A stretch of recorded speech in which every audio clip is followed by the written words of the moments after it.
Okay, good evening, everyone. I would like to call the meeting of the Prince William County School Board meeting to order. Approval of the agenda. Vice Chair Jesse. I move that the Prince William County School Board approve the meeting agenda as recommended. Do you have a second? Mr. Chairman. Ms. Zargarpur. Any discussion? Please vote. All in favor, raise your hands. Any opposed? Hands down. No opposition? Vote is 6 yes, 2 not present at vote. Williams, Tredinick, motion passed. Correction, vote is 7 yes, Yes. 1 not present at vote. Williams, motion passed. Motion to enter closed session. Vice Chair Jesse. I move that pursuant to section 2.2-3711 and 2.2-3712 of the Code of Virginia, the Prince William County School Board enter closed session for the following reasons. One,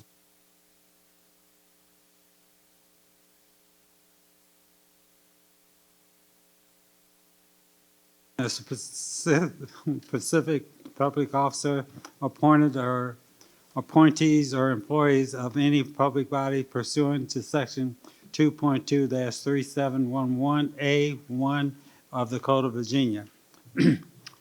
And two, to discuss with Division Counsel and staff actual or probable litigation and specific legal matters involving staff, students, and other civil litigation involving the school division under section 2.2-3711A and 7 and 8 of the Code of Virginia. And 3, to discuss and receive briefings by staff members related to the security of the school facility, the safety of persons using such facilities, and actions taken to respond to such matters. Where all discussion in an open meeting would jeopardize the security of such facility pursuant to section 2.2-3711A19 of the Code of Virginia. Do you have a second? Mr. Chairman. Ms. Williams? Second. Any discussion?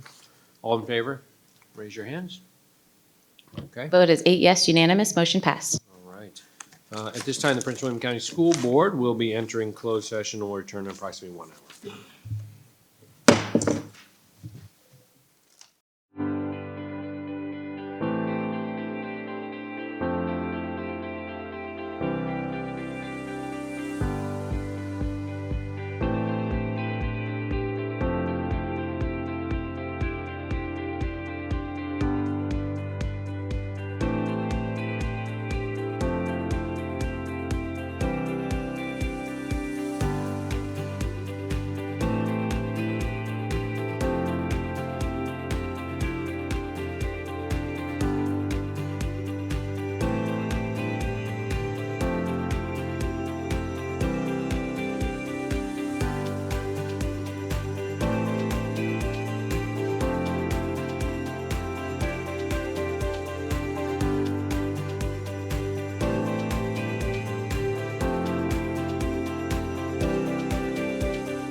Okay. Prince William County School Board is now returning to open session from closed session. A motion is in order for 7.01 closed session certification. Vice Chair Jesse. I move that pursuant to section 2.2-3712 of the Code of Virginia, closed session of the Prince William County School Board meeting of June 3rd, 2026 be certified by adopting the following resolution. Now therefore be resolved that the Prince William County School Board hereby certify that to the best of each member's knowledge, 1, only public business matters lawfully exempted from the open meeting requirements were discussed in closed session meetings to which this certification resolution applies. And 2, only such public business matter as were identified in the motion convening the closed session meeting were heard and discussed or considered by the school board. Do I have a second? Mr. Jesse. Or Ms. Mr. Zargarpur. Sorry. Ms. Zargarpur. I second. Any discussion? Please vote. I know already. No, we're gonna do it on the screen.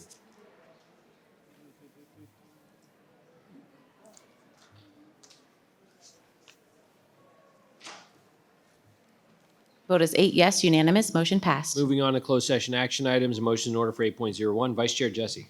I move that the Prince William County School Board approve the appointments and releases of specific employees as presented in closed session. Do I have a second? Mr. Chairman. Ms. Zargarpur. I second. Any discussion? Please vote.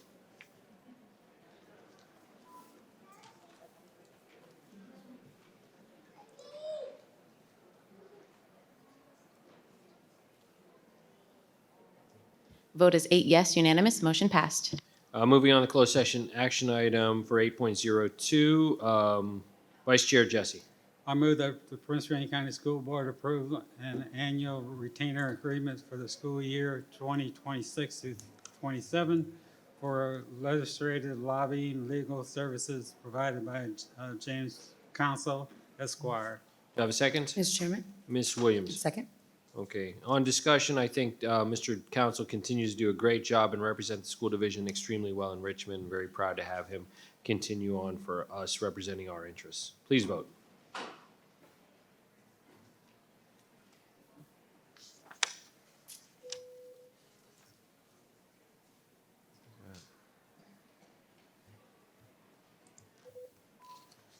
Vote is 8 yes, unanimous, motion passed. Okay, at this time, we have the Pledge of Allegiance.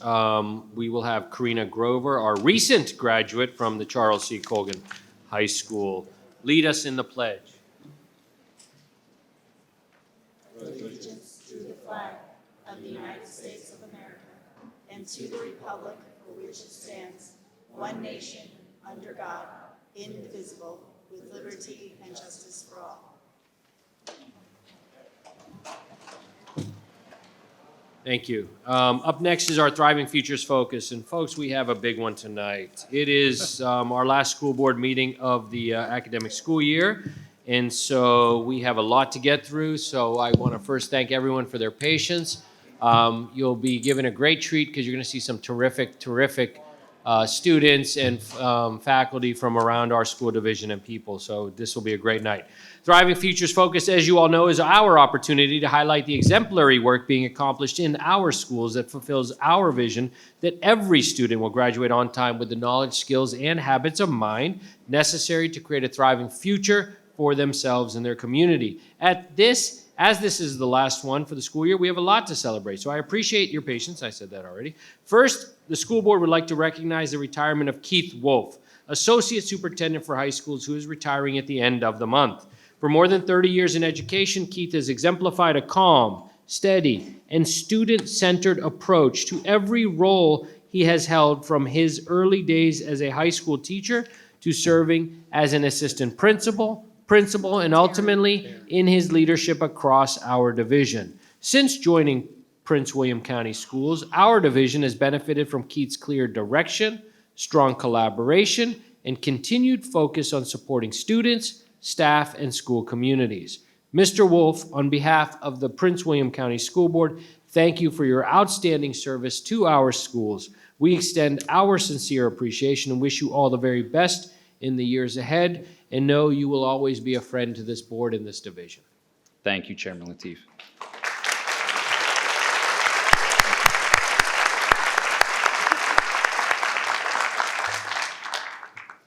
So Chairman Lateef, Vice Chair Jesse, school board members, Dr. McDade, and esteemed colleagues.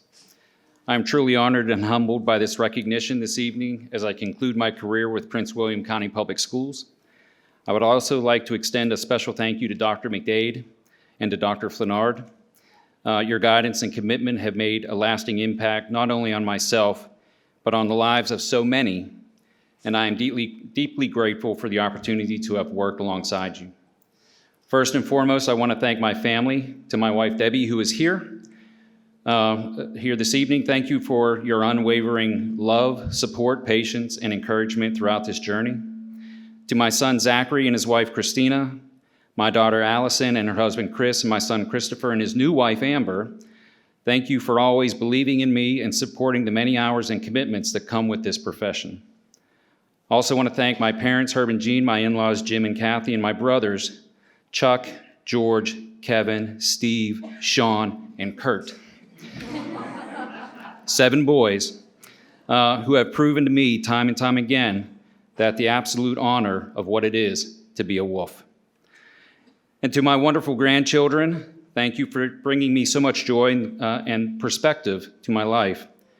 You have been my greatest blessing. You all have been my greatest blessing.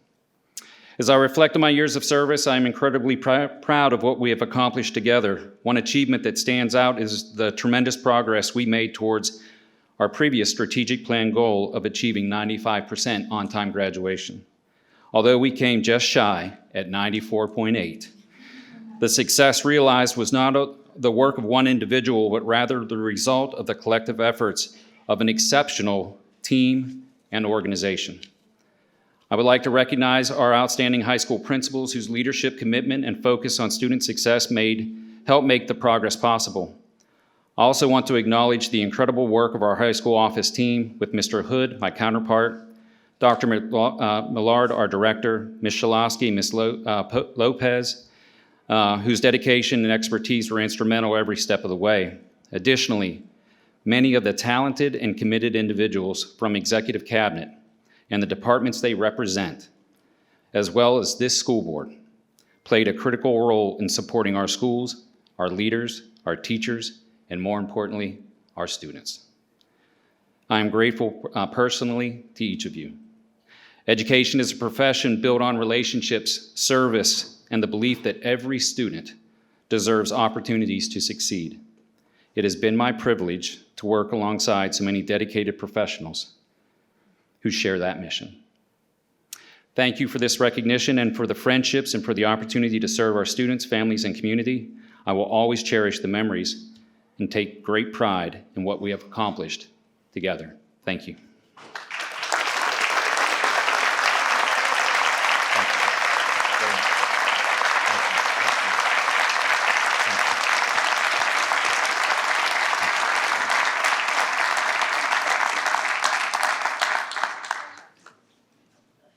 Thank you, Mr. Wolf, and congratulations once again on an outstanding career and a job well done.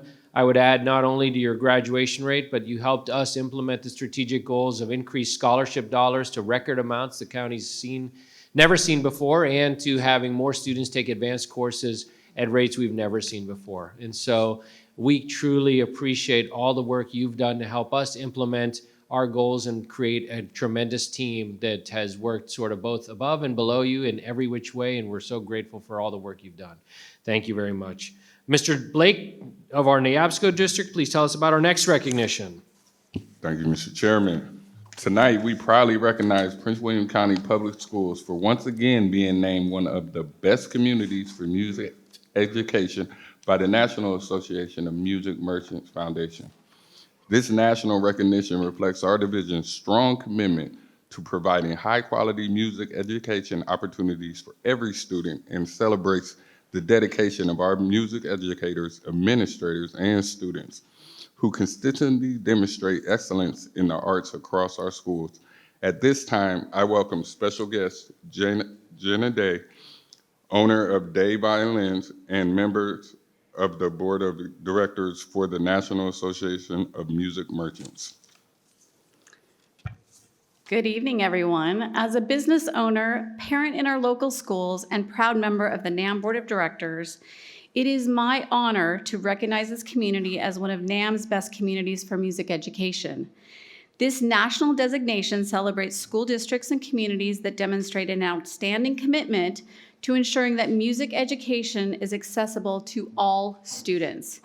It reflects the dedication of educators, administrators, school board members, parents, community organizations, and local advocates who understand the vital role music plays in a child's education and development.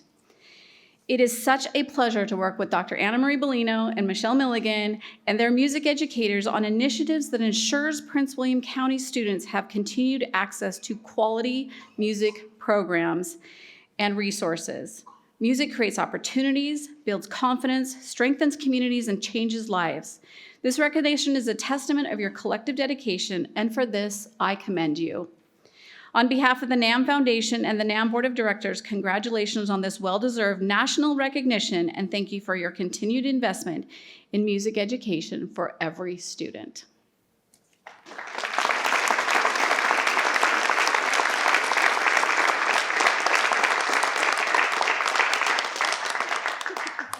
Thank you, Ms. Day, for joining us this evening, and congratulations again to our talented music department. Sticking to the theme of music, we now turn to our school-level recognitions, beginning with the Virginia Music Education Association Blue Ribbon Award. The school board is proud to recognize 10 schools that have earned the Blue Ribbon Award for excellence in music. At this time, I'll turn proceedings over to Ms. Erica Trudenick of the Brentsville District. Ms. Trudenick. Thank you, Dr. Lateef. The Blue Ribbon Award is the highest recognition given to school music programs in Virginia and recognizes excellence in band, orchestra, and choral performance. Each year, secondary band, orchestra, and choral ensembles participate in the Virginia Band and Orchestra Directors Association District Concert Assessment and the Virginia Choral Directors Association Stage Assessment. During these assessments, student ensembles perform for a panel of adjudicators who assess students on their performance and provide feedback based on specific categories such as tone, intonation, rhythm, technique, diction, balance, blend, and artistry, musicianship. Mr. Arkapour, you should have read all of those. To qualify for this award, all disciplines in a school must receive a rating of superior at their respective state music performance assessments. The Brentsville District is proud to recognize Gainesville Middle School and Patriot High School for earning Blue Ribbon distinction. Here representing Gainesville Middle School is Principal Ed Schultz and Assistant Principal Mark McElwee, as well as choir teachers Alton Peters and Alex Bertkey. Representing Patriot High School is Principal David Van Gelder. Congrats to you all.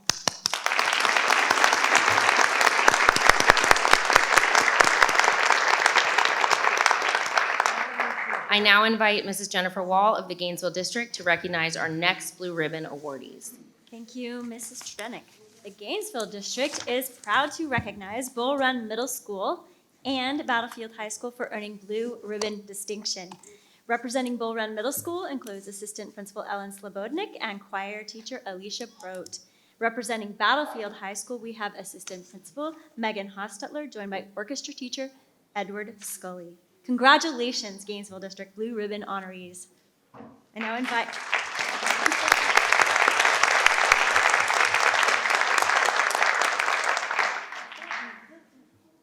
invite Ms. Zargarpur of the Coles District to recognize our next Blue Ribbon honorees. Thank you, Ms. Wall. The Coles District is thrilled to recognize Benton Middle School, C.D. Hilton High School, Charles J. Colgan Senior High School, and Osborne Park High School for earning Blue Ribbon distinction.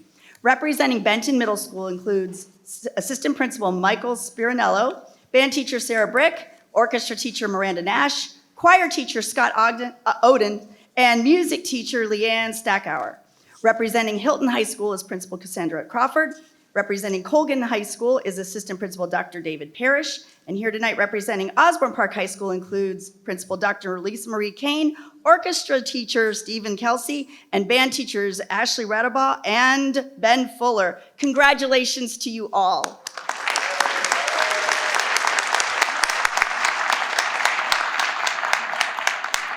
I now invite Mr. Wilk of the Potomac District to recognize his district's Blue Ribbon schools. Thank you, Ms. Zargarpur. The Potomac District would like to recognize the Potomac Shores Middle School for earning the Blue Ribbon distinction. Representing the Potomac Shores Middle is Principal Kanika Dorsey and band teacher Miles Matalavaj. And to recognize, yes.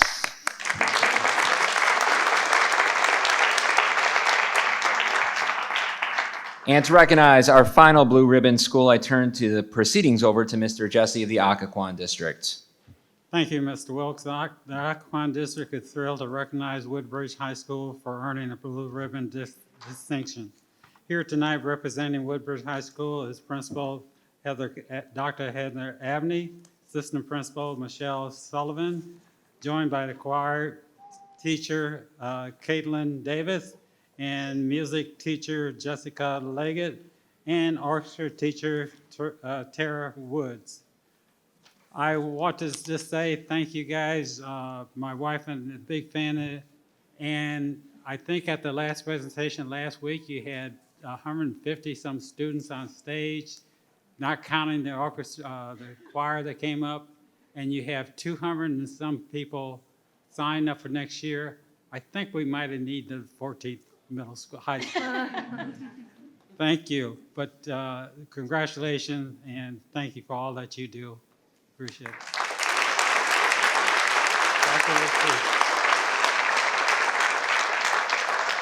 I now welcome Dr. Anna Marie Bolino, Supervisor of the Arts for Prince William County Schools, to say a few words about these outstanding Blue Ribbon honorees. Outstanding. Good evening, Dr. Lateef, Mr. Jesse, members of the board, and Dr. McDade. As always, I'm delighted to be here to celebrate the achievement of our arts programs and our students and teachers. Congratulations to our 10 Blue Ribbon schools, their teachers, students, administrators, and communities.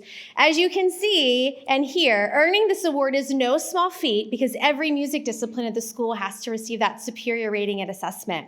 And the panel of adjudicators, one of the reasons that this assessment is so valuable and important in our growth is because it really offers an authentic experience, a measure of student learning. It allows students and directors to not only celebrate their growth, but also engage in meaningful reflection that really supports continuous improvement. And we all are here to make sure that we are continuously improving in our practice. I'm also really proud to serve our students and our teachers. They are really a special group of people, and I appreciate all of the things you do every day for our students. And I think it's fitting that we're here celebrating the educators the same evening that we're celebrating our receipt of the Best Communities Award, right? Because this recognition, this achievement, it's not possible without our educators who strive for excellence every day, along with the commitment of excellence of our board, our senior leadership, our school leadership, and our community. And again, I'm proud to serve, but I also am proud to serve with my colleague, Michelle Milligan, who does so much for our programs, and I know these teachers adore her. So thanks, shout out to Michelle, and to spend it with my friend Jenna, who was able to be here with us today, is also pretty special. Thank you, as always, for celebrating the achievements of our students, our teachers, and our programs.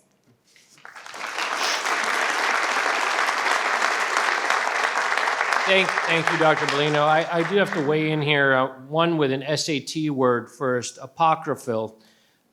If anyone knows what apocryphal is, anyone on the board? It is a widely repeated but unverified story. And this is a great time for a widely repeated, unverified story. Winston Churchill was asked during World War II, and this is an apocryphal, so it's not verified and considered fake, of giving a choice to cut the arts to spend on the war effort during World War II. And as you know, Britain was under severe bombing. And the story goes that, you know, they were so badly in need of money that they would have to cut the arts. And when asked if he should cut the arts, he said, well, what would we be fighting for if it isn't for that? And so, you know, it is a unverified story, but I think it's a great place to put that story in here. Again, apocryphal. Thank you very much. We're going to pause at this time to take a few pictures, beginning with Mr. Wolf. We'll take direction from Ms. Galata. We'll do this set of pictures, and then we'll come back and do some more students. Thank you. Where'd you go? Huh? Okay. It's no longer here, so we'll start with you. Huh?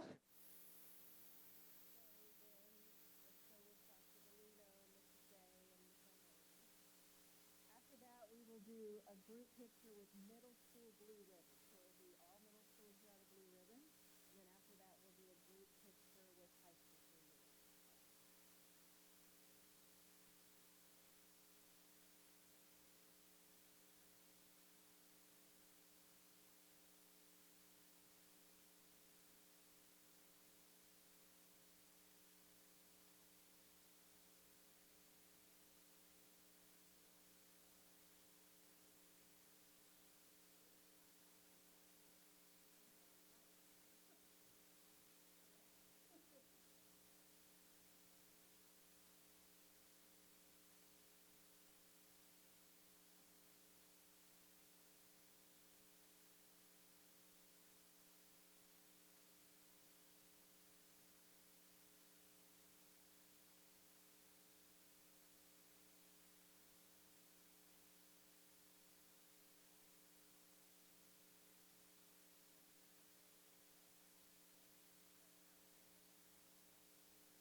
Yeah, but now they're gonna talk about, you're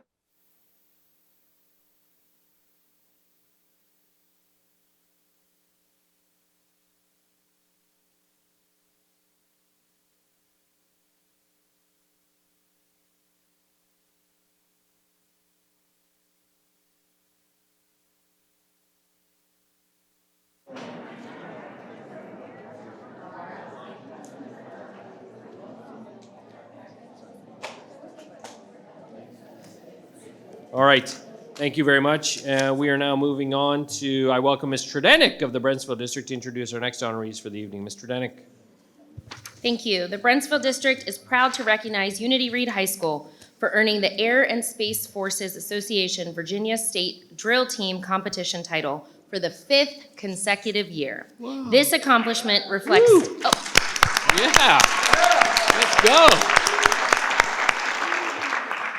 This accomplishment reflects discipline, teamwork, and a strong commitment to excellence. Here tonight, representing Unity Reed is Principal Millie Polanco, Lieutenant Colonel Thomas Barrett, Chief Master Sergeant John Garcia, and Master Sergeant Tremaine Williams.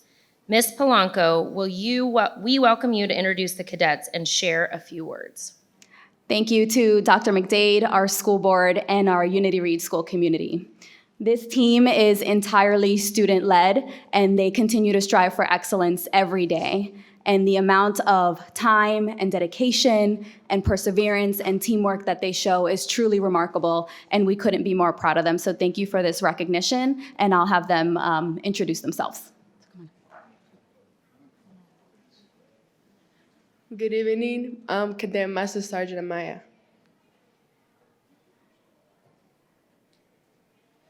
Good evening. I'm Cadet Master Sergeant Cepeda.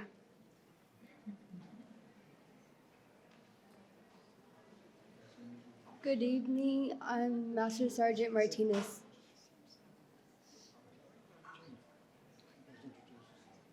Good evening. I am Cadet Airman First Class Ramirez.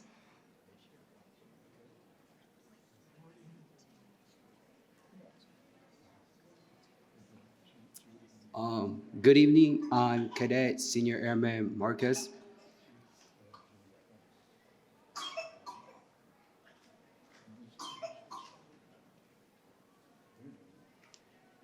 Good evening. I am Cadet Master Sergeant Vasquez.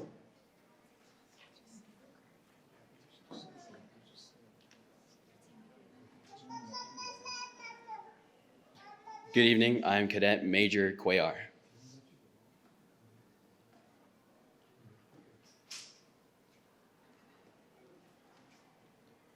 Good evening. I'm Cadet Airman First Class Nunez.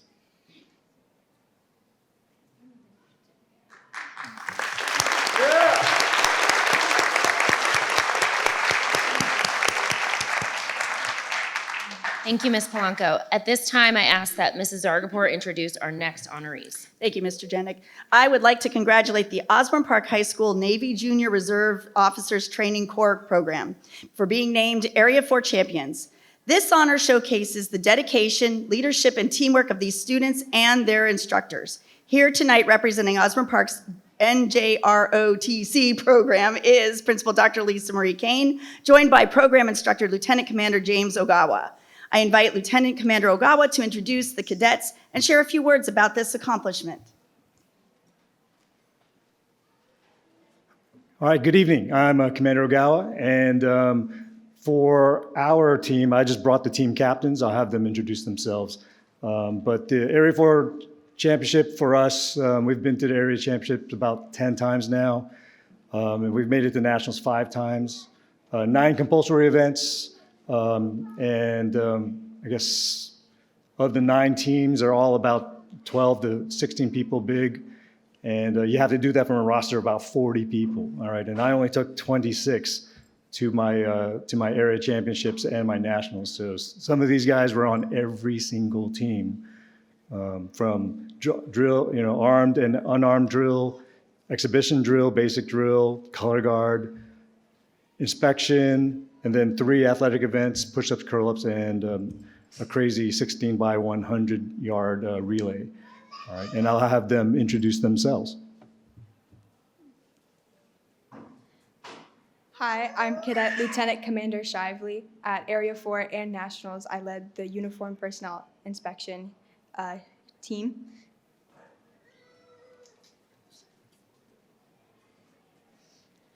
My name is Cadet Lieutenant Averna, and I help lead the athletics team to nationals and area.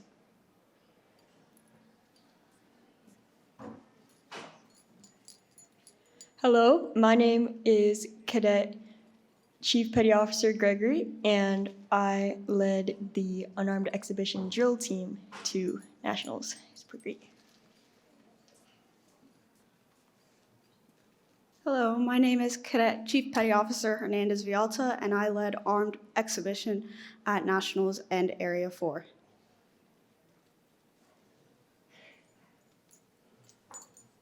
Good evening. My name is Cadet Senior Chief Petty Officer Bokar Sampson, and I led the color guard.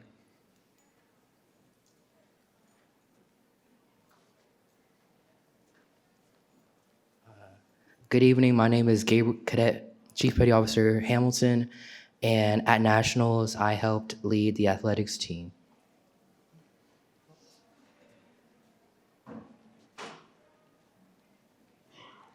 Good evening. My name is,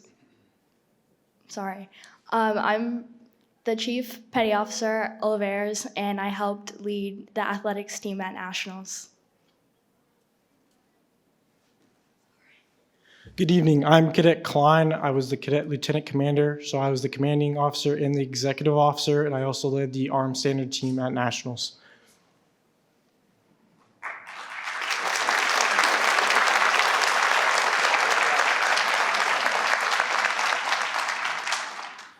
Thank you, Lieutenant Commander. Next, I'm pleased to honor winners from the ACTSO competition, which stands for the Afro-Academic, Cultural, Technological, and Scientific Olympics.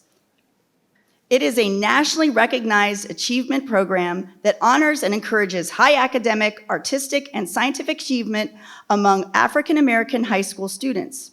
Through competition in a variety of disciplines, including the arts, humanities, business, and STEM, ACTSO, I hope I'm saying that right. Is it ACTSO or is it ACTSO?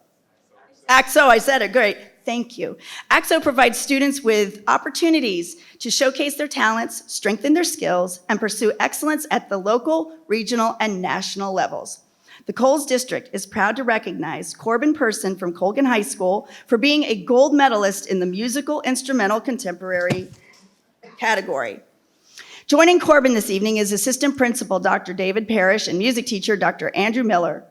The Coles District is also proud to recognize Michelle Marfo and Gabriel Hamilton from Osborne Park High School. Michelle is a gold medalist in the mathematics category, and Gabriel is a gold medalist in the original essay category. Joining them this evening is Principal Dr. Lisa Marie Kane. And all three students will represent the Prince William area in the upcoming national competition in Chicago in July. I would like to invite the supervisor of Title I and Title IV instructional programs, who provided one of the keynote addresses at the event, Victor Powell, to say a few words about this competition. Good evening, Chairman Lateef, board members, and Superintendent Dr. McDade. My name is Victor Powell, supervisor of Title I and Title IV programs here. It is my honor to be here tonight to recognize the winners from the 5th annual local ACTSO competition. I want to recognize every student, every family, every mentor and educator and community partner gathered that supported this competition. Specifically, Ms. Carolyn Custard, our PWCS liaison for ACTSO committee member, Dr. Carl Brower, the president of Prince William Area NAACP, and Mr. Jim Kelly, ACTSO committee member as well. This evening is also a reminder that achievement does not happen alone. Behind every student is a network of support, our parents, our families, our teachers, coaches, and mentors, and our advocates who have invested their time, their energy, and their encouragement and their love. To each of you, thank you for your support helps make moments like this possible for our student winners. Scholarships and awards are important, and just as important is what the experience represents. your potential, your voice, and your future. The qualities these students have displayed, such as discipline, vision, resilience, and determination, will continue to open doors for them long after this recognition and celebration ends. So this evening, let us celebrate our gold medalists who will represent our Prince William County at the national competition in Chicago. Let us applaud not only the outcomes, but also the effort, the growth, and the promise that each student brings into this room. We are proud of you, we believe in you, and we cannot wait to see what you do next. Thank you and congratulations, and enjoy this wonderful celebration of achievement and excellence.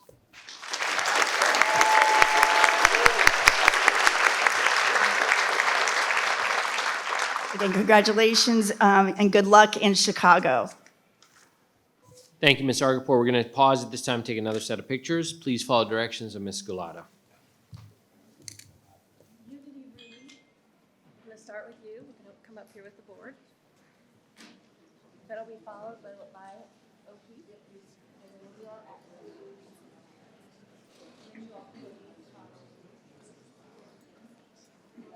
Deputy Parents, y'all can certainly come up here and get some pictures. All right.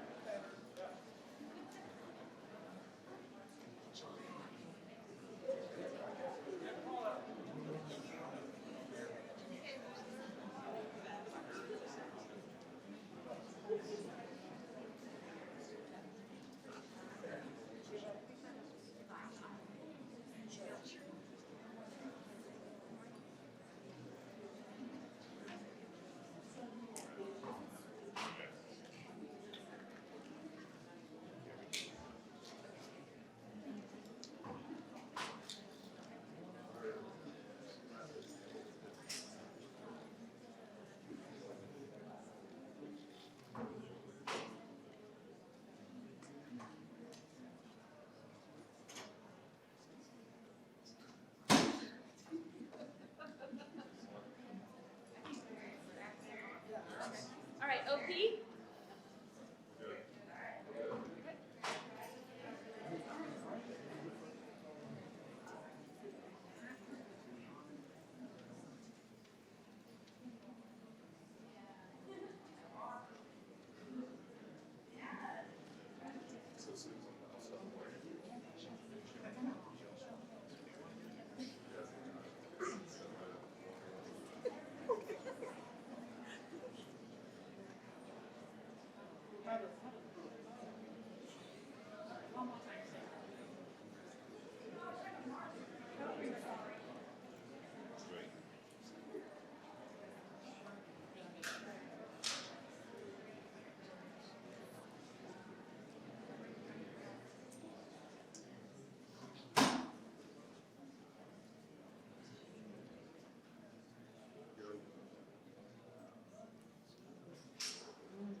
Ben sini, Kak.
Okay, great. Thank you for that. Robotics continues. So up next is robotics.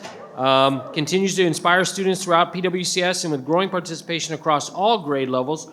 Through clubs, competitions, hands-on STEM learning opportunities, students develop skills in coding, engineering, collaboration, and creative problem solving while applying their learning in meaningful ways. PWCS is dedicated to equipping students with the knowledge and experiences needed for the future by encouraging innovation, curiosity, and teamwork. In fact, Prince William County Schools has the largest robotics program in Virginia and one of the largest programs in the nation. Our Elevate 2030 strategic plan will continue our division's unwavering commitment to this outstanding program. And I am proud to see so many students excelling in robotics across our division. Tonight, we honor outstanding elementary, middle, and high school robotics teams who have distinguished themselves through exceptional performance and achievement in competitions throughout the 2026 season. Ms. Erica Tredenik will lead us off in the celebrations. Ms. Tredenik. Thank you, Dr. Lateef. The Brentsville District is proud to recognize 3 schools that excelled in robotics this year. The Golden Gears from Glenkirk Elementary School won the Judges Award in the first LEGO League state competition. Representing Glenkirk this evening is Principal Matthew Meyer and robotics coach Jen Carone. Ms. Carone, will you please introduce your team? Yes, hi. My name is Jen Carone, and I'm here with our principal, Mr. Matt Meyer. I have Usher Arshad, Maeve Clinton, Yeri Lee, Leha Lee, Rachel D'Souza, Sakath Tottenpudi, Nick Thampy, Savannah Oyster, and I believe that's it. Thank you.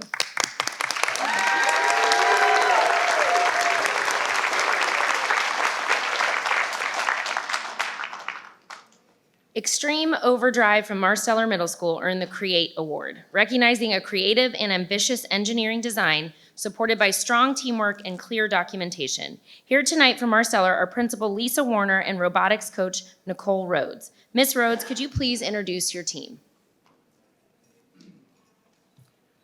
Good evening. I'm here with Kevin Carlos, Aiden Fry, Nargis, oh my gosh, Kara Bullitt, and Shuyan Chen.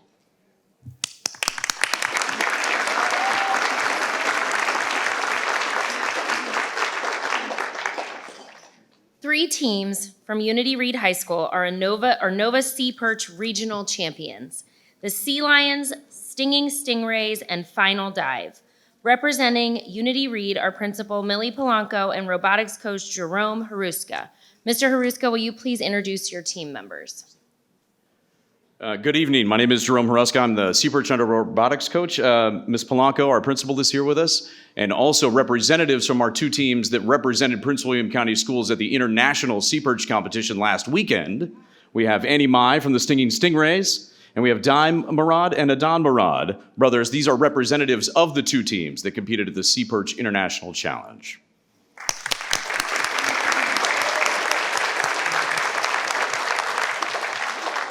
Congratulations to you all. I now invite Ms. Jennifer Wall to recognize our next school.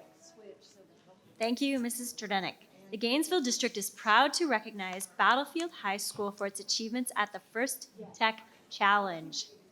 Team Aspire earned both the Control Award for Excellence in Programming and Robot Performance and the Sustain Award, recognizing strong long-term planning and program sustainability.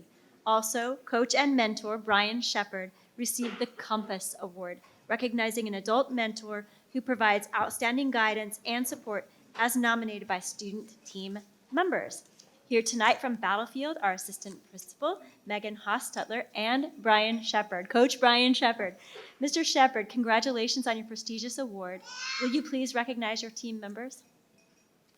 Absolutely. Thank you for having us this evening. I'm joined with Assistant Principal Megan Hostutler, our coach John Rodder. We have Alex Shepard, Alex Tellis, Esther Cho, Peyton D. Michelle, and Elvis Tovan. And we are Bobcats Aspire, which represents advancing student potential in engineering and robotics. Wonderful. Thank you so much.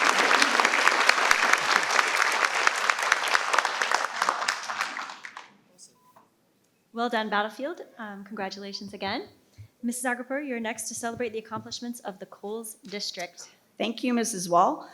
The Coles District is proud to recognize 2 schools for their accomplishments this year at the VEX Robotics Competition. Team Sharks from Colgan High School earned the Think Award, recognizing excellence in coding and programming design. Team Great White Sharks also earned the Energy Award, recognizing their exceptional enthusiasm, excitement, and passion throughout the competition.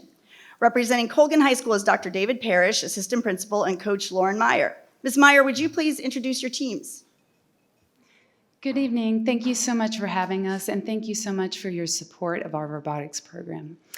Today I have with me Troy Maurer, Max Ding, Ethan Meyer, Matthew Duffett, Rocky Hopkins, Sarah Swingle, Sarah Harrison, and Troy Hopkins.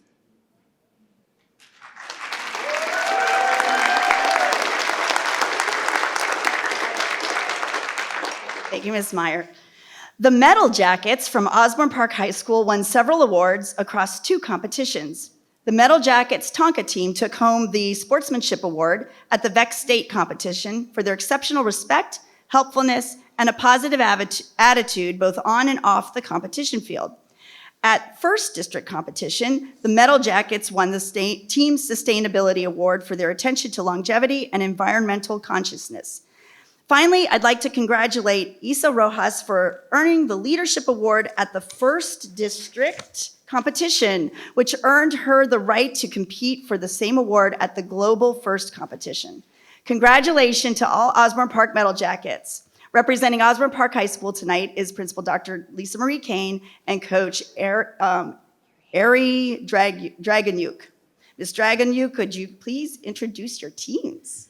Yes, hello, I'm Iri Dragonyuk, the coach for the VEX team, Medal Jackets Tonka, and we have Omi Das, Caitlin Del Castillo, Zachary Lawson, and our 3 graduating seniors, Albert Bagdasarian, Vedanth Bakhtin, and Nick Yao.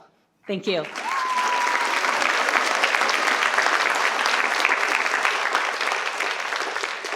Okay, congratulations to our many award-winning robotics teams, but we're not done yet. We're going to pause, take a few more pictures before we bring in our next robotics teams. So get used to the winning, folks.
Okay, thank you very much. We overlooked, we're gonna introduce the Osborne Park Metal Jackets team. Please introduce yourselves. Hello, I'm Jingy Mao. I'm Isabel Rojas. I'm Gabrielle Agra. I'm Michael Kaludalis. I'm Rachel Zachariah. I'm Rebecca Rodriguez. I'm Donovan Porter. I'm Philip Baugh. I'm Abrar Jarif. I'm Tyler Presgrave. I'm Brandon Berlicki. I'm Evan McGradle. I'm Ramai Lavarapu. I'm Brandon Maldonado. All right, well, I love all the chinging and the medals. That's fantastic. Congratulations to our Metal Jackets. Fantastic. All right, now I'm welcome Ms. Williams of the Woodbridge District to recognize the excellence in robotics in her district. Thank you, Chairman Lateef. And as a robotics mom and coach this year myself, it is exciting to introduce our teams. I'm just going to take 1 second and congratulate Erin Lowry and Denise Carroll for running our robotics program to make all of this possible. And I am excited to introduce Banana in Japanese from Ripon Middle School, who took home the Judges Award, an honor given to a team that event judges feel is deserving of special recognition. Ripon Middle School is represented tonight by Principal Kristen Donahue and Coach Alec Yutzler. Mr. Yutzler, would you please introduce your team? So I'm joined here by Banana in Japanese, our students Toji Taylor, Spencer Savage, Yao Gyasi, Mohammed Sheriff, and then of course our principal, Ms. Donahue. And then just thank you guys, I'm happy to be here. Thank you.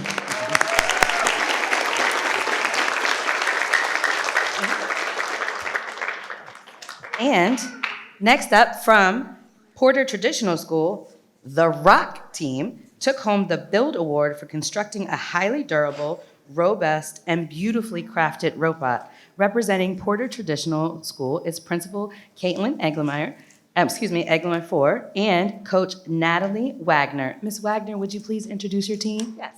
We are the Rooks. This is Azan Ahmed, Jonathan Easter, Samuel Easter, Yash Patel, Jonathan Easter, and Astana Saitoff, and Mrs. Four.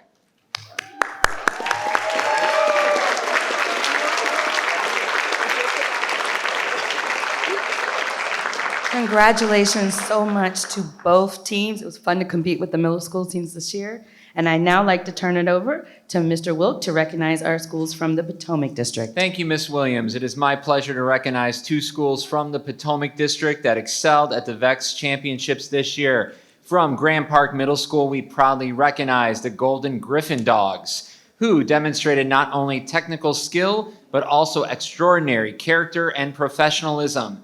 Their team also earned the Sportsmanship Award at both the Virginia State Championship and the VEX Robotics World Championship, an incredible accomplishment that reflects how they represented their school and our division. Representing Grand Park Middle School is robotics coach Deborah Ita. Miss Ita, please introduce your team. Thank you. My assistant coach, for starters, more important than the kids, right? This is Ms. Sharon Ortiz. Okay. And I have Scott Silva, Anna Emmenizer, Avan Amjid, and Gama De La Paz, and his brother who served as a mentor, William De La Paz.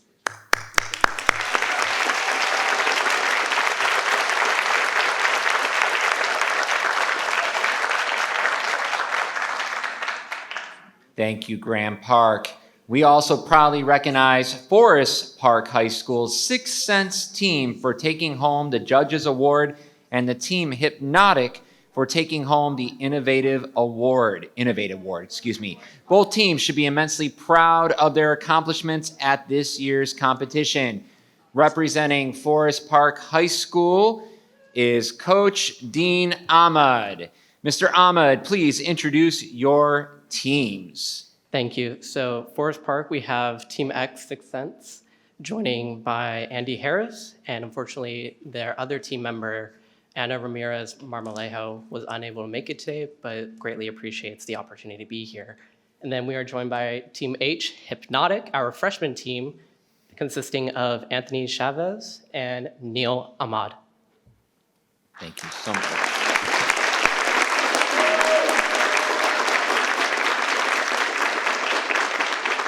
Okay, Mr. Jesse, keep this momentum rolling. Keep going. Thank you, Mr. Wilkes. The Occoquan District is proud to recognize 2 schools for their accomplishments this year in drones and robotic competitions. Lake Ridge Middle School drone team demonstrated exceptional teamwork and innovation throughout the season, earning recognition at the national level at the Dragonfly Championship. Team Alpha Charlie won the Teamwork Award. Team Charlie won the Communication Award. Team Alpha won the All-Around Championship Award. Representing Lake Ridge tonight is Principal Jim Detro and robotics coach Heather Odom. Ms. Odom, please introduce your team. Thank you, Board, and thank you, Mr. Dutrow. My teams are represented with Charlie, Zoe, programmer, Ava, notebooker, Lojane, co-pilot, Lelia, pilot, Brielle, co-pilot, Shran, notebooker, Aya, pilot, and Samira, programmer, sorry. Thank you all.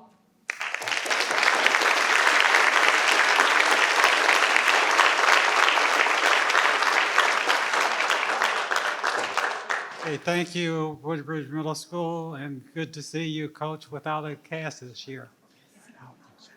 We are also proudly recognized Woodbridge High School Supernova team who won the Creative Award at the first robotic competition.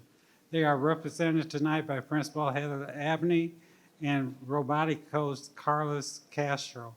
I think he can speak after 400 students yesterday. Mr. Castro, please introduce your coaches and team. Thank you very much, Mr. Jesse. Tonight we have Yuriko Hernandez from Woodbridge Junior High School, Vincent Beal from Forest Park High School, Karma Zalavadia from Colgan High School, Sophia Ramirez-Jam from Woodbridge Junior High School, Isaac Rapolgo from Forest Park High School, Julia Breadbender from Forest Park High School, Jaden Davis from Forest Park High School, Miliana Gibralase from Woodbridge Junior High School, Jonathan Lopez from Woodbridge Junior High School, Anthony Sandoval Ramirez from Potomac High School, Eliza Campos Sortos from Forest Park High School, and Caitlin Whitney from Colgan High School. In addition, I also have the coaching staff that made our season possible. I have Mr. Ben Murray, Mr. and Mrs. Tammy Mark DeCoco, our alumni, Dominic DeCoco, our OG original mentor, Terrence Ty, who was there from the very beginning, Ernesto and Oksana Ramirez-Jam, and Dan and Kate Brenbender from also Forest Park High School. In addition, I would be remiss not to give a shout out to our original head coach from this season, Mr. and Mrs. Becky and Kevin Maurer, who were here earlier, but thank you very much for this opportunity.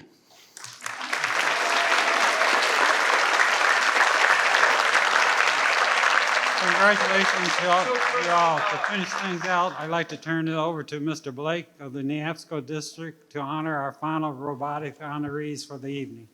Mr. Blake. Thank you, Mr. Jesse. I'm pleased to congratulate the Robotics Redux team. This PWCS-sponsored team includes students who live in Prince William County and attend Thomas Jefferson High School for Science and Technology. They represent Prince William County schools at the All-County Robotics event and earned the Amaze Award, a highly competitive honor that recognizes a team that has designed and built the most consistently high-performing, robust, and reliable robot. These students are represented this evening by their coach, Nicole Rhodes. Ms. Rhodes, please introduce your team. Good evening. I am proud to be here with the brand new this year countywide VEX robotics team, consisting of Jaden Corsino, Rain Corsino, Adam Gadadi, and Bhuvan Vijay.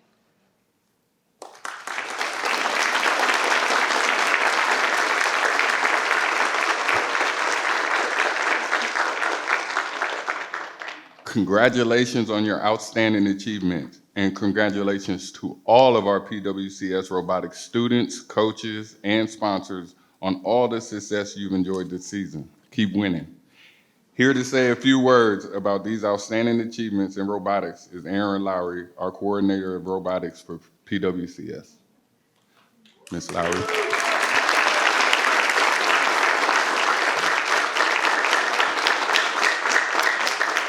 Good evening, members of the school board and Dr. McDade.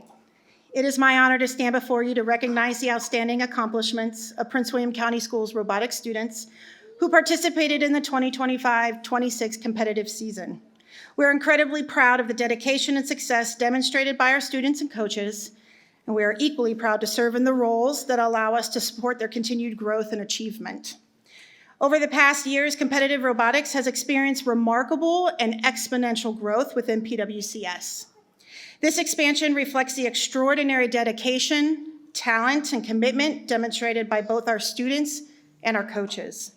We're especially grateful that the school board and Dr. McDade have recognized not only the success of our students, but also the critical importance of robotics education. We sincerely appreciate your support and vision, particularly your decision to invest in the future of our programs through the construction of 2 robotics centers and the inclusion of robotics education K through 12th grade. This commitment will have a lasting impact on opportunities for our students and the continued growth of robotics across the division. This season, our students distinguished themselves through exceptional skills, creativity, and perseverance.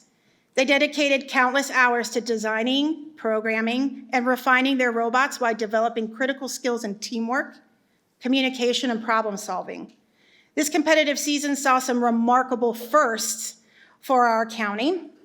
For the first time in PWCS robotics history, an astounding 16 teams advanced to the state championship in our first LEGO League platform. These are elementary age students.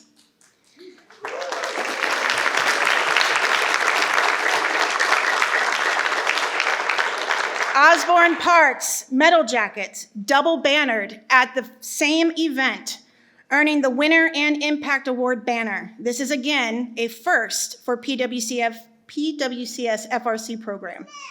VEX grew their number of teams attending the World Championship from 7 teams last year to 17 this year.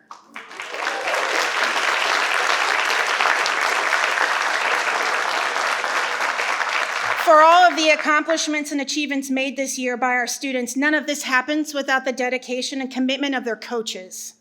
These educators and mentors commit countless hours to their students, often extending far beyond the school day. They support their teams through hours of practice sessions, weekend tournaments. They travel alongside them for state championships and competitions, and of course, their world championships, and continually invest in their growth by participating in coach education, professional development opportunities. And not only that, but our coaches are going above and beyond expectations and earning prestigious awards, like Mr. Shepard earning the Compass Award, the only coach in the Chesapeake area to do so. Heather Oden is working with NASA and Johns Hopkins to create a curriculum for VDOE around NASA's Dragonfly mission. The list of amazingness and commitment to the students and the program is unending and ensures that students are not only prepared to compete, but truly inspired to excel. On behalf of PWCS Robotics, we commend our students and coaches for their remarkable achievements and celebrate the continued growth of the competitive robotics in our division. We also extend our deepest gratitude to our parents, whose unwavering dedication make these accomplishments possible. Thank you.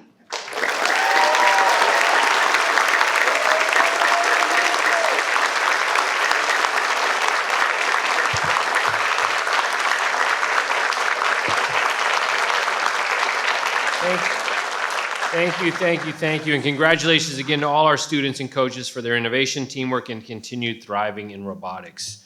At this time, we're going to pivot here. The school board would like to recognize and thank our outgoing student representatives, and we will take some more pictures, don't worry, for our school board student reps for their dedicated service this year.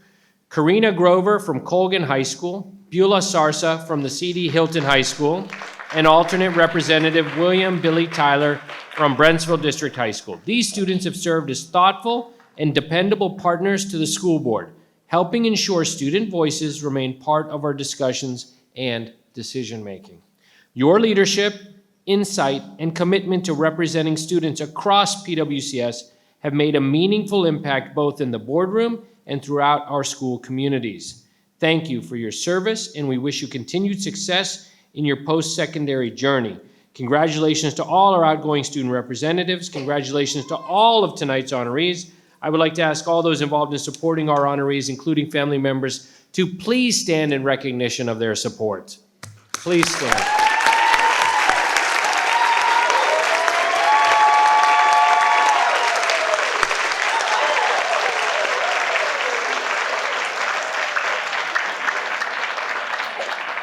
Congratulations. And before taking a few pictures, Superintendent Dr. McDade would like to share a few words. Dr. McDade.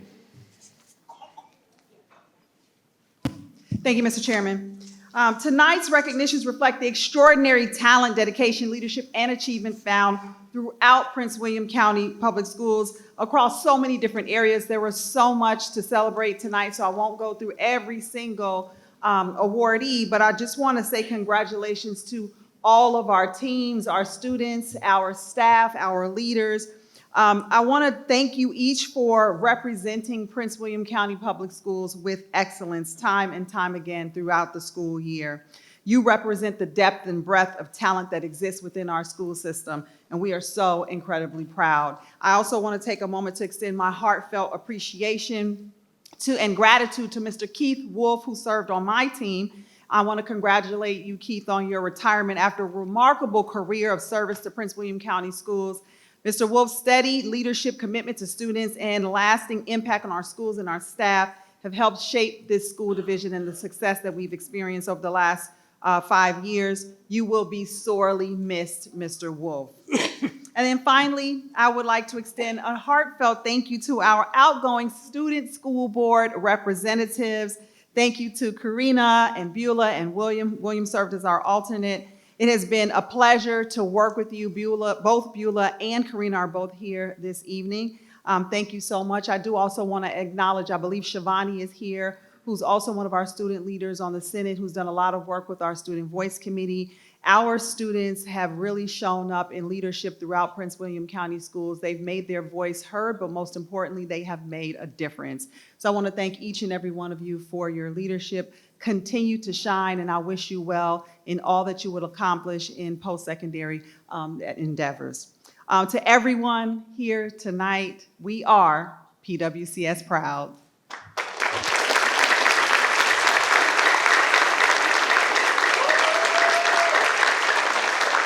Thank you, Dr. McDade. At this time, I'd like to request the honorees to come forward for a photo with the school board and receive a small token of our appreciation. Please follow the directions of Ms. Galata and her team. All right, we will start with Ripon and Porter Traditional, in the first picture. So step forward. After that, we will do Graham Park and Forest Park.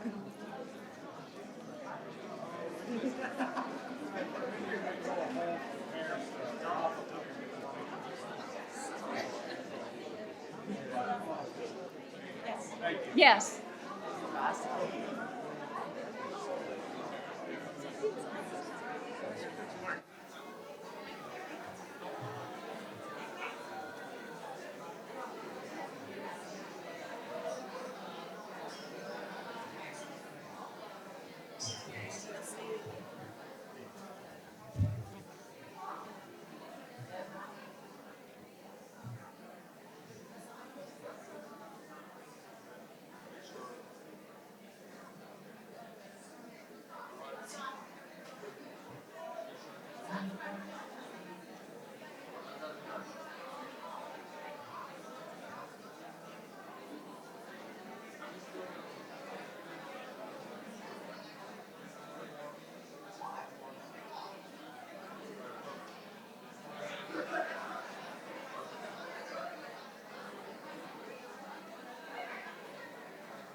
Graham Park, Forest Park. Graham Park and Forest Park.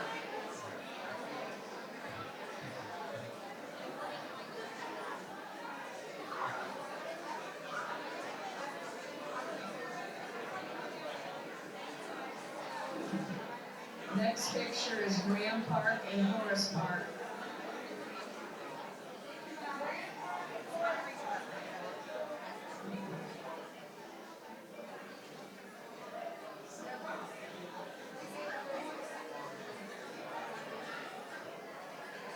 Graham Park and Forest Park in the picture.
Lake Ridge. Lake Ridge, you're up. Bring your banners.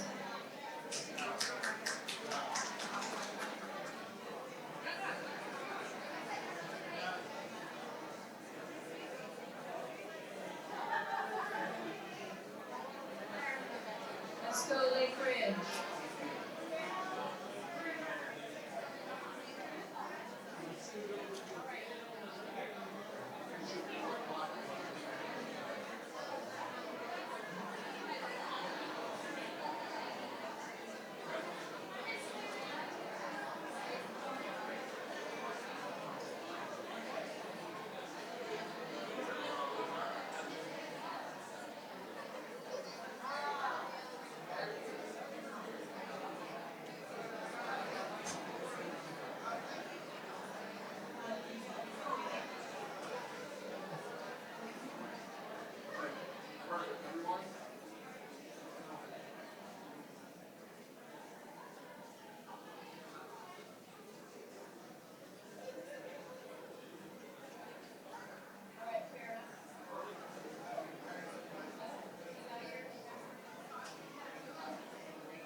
All right, Woodbridge, you're up. Colin Woodbridge. Nova. Supernova. Supernova, you're up.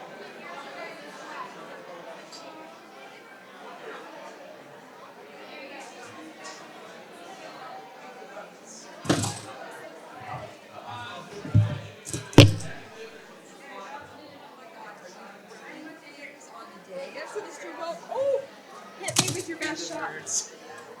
What are they? Beat the birds. Let's go Supernova.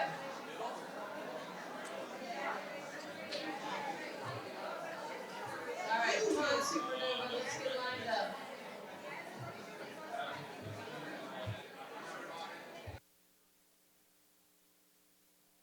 You're gonna have to back up toward the dais. It's a big group.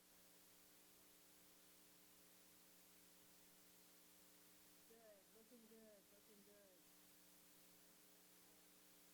Looking good.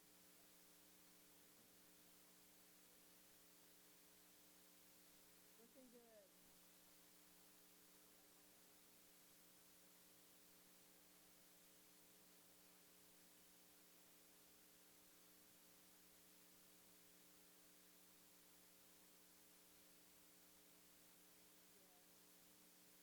Is Beulah out here?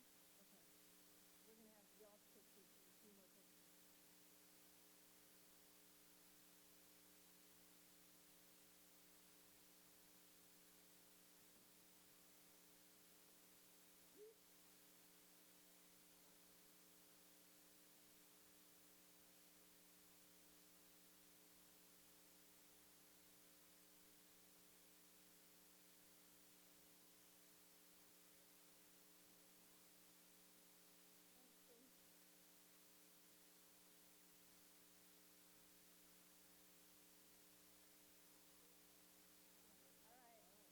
Robo Redux, Thomas Jefferson.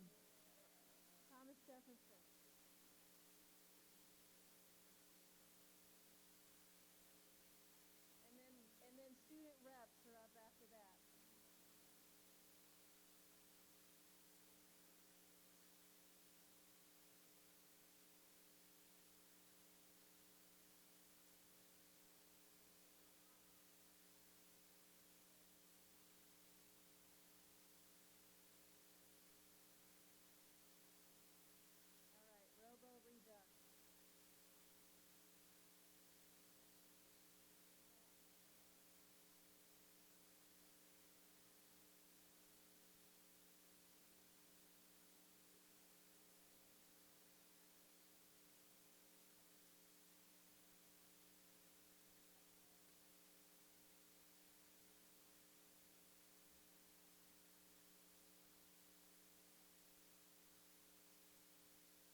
You got it?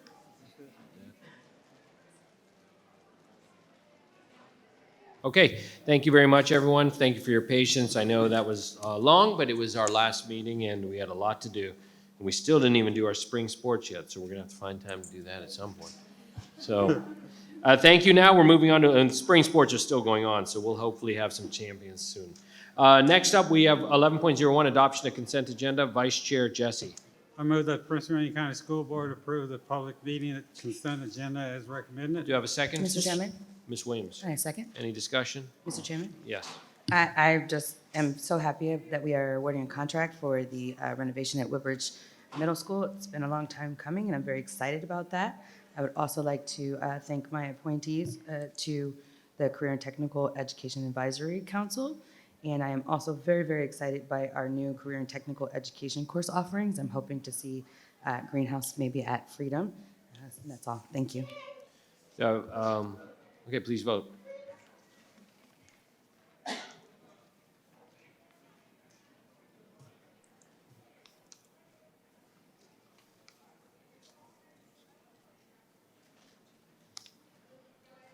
Vote is 8 yes, unanimous, motion passed. Moving on to 12.01, acknowledgements, recognitions, motion to order. Vice Chair Jesse.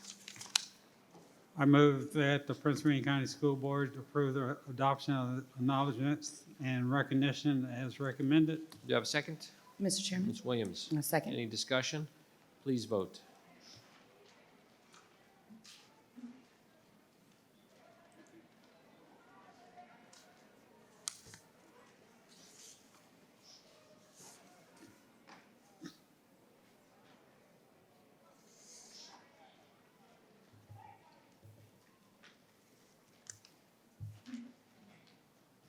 The vote is 7 yes, 1 abstain, Tredinick, motion passed. Moving on to citizen comment times. Those citizens who signed up in advance with the clerk may address the school board this evening when they are called to the podium. The citizen comment period for regular school board meetings is 1 hour, and citizens may speak on agenda items or topics germane to the operations of policies of PWCS. Please use proper decorum and manners while at the podium, or you'll be asked to step aside. We ask that the audience please be respectful of each speaker and refrain from any clapping, cheering, or jeering to avoid disruption of the meeting. If you do not do so, the board will recess, and I'll ask that the room be cleared to restore public order. Tonight, we have 14 citizens signed up to speak. When I call your name, please come to the podium and state your name and address for the record. I'll call the first 5 up so you all know what the order is, and if you want to come up and grab a seat up front, you can. If not, that's okay. Monan Davis, Jessica Young, Angie Tretola, Emily Cherry, and Blake Hara.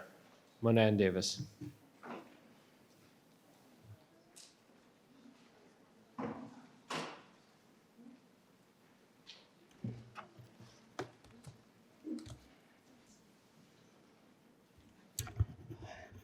Good evening. My name is Monan Davis, and my address is on the file. Today, I stand before you. First of all, to Beulah and Karina, congratulations once again. But I stand before you a little disappointed in this board. We have worked to have good relations with this board this year. We have presented items that have come up. We have advocated for the school system with our budget, with not just the school system here, but with the County Board of Supervisors. But I stand for you today upset because, once again, this board has decided to make changes to something without actually having a relative conversation with PWEA. Conversation that we were expecting to have, but it didn't happen. Our goal has been to, one, change the narrative, change the views, change how things are done. And once again, we are blindsided by something to take place without knowledge. In order to build a good relationship with employees, you have to have employees to have a seat at the table and have a conversation. PWEA is the collective bargaining agent for this county, yet no one decided to have a conversation with us before you decided to make a change to our resolution. That is completely unfair. If you plan to rebuild the trust that has been destroyed, then conversations must take place. I do understand that this is an important factor, and this is the last board meeting. However, I do ask that you table this if you decide to vote, but table it until we, PWA, can have a valid conversation with the members of the school board. Once again, thank you. Once again, congratulations, and have a good night. Thank you. Jessica Young.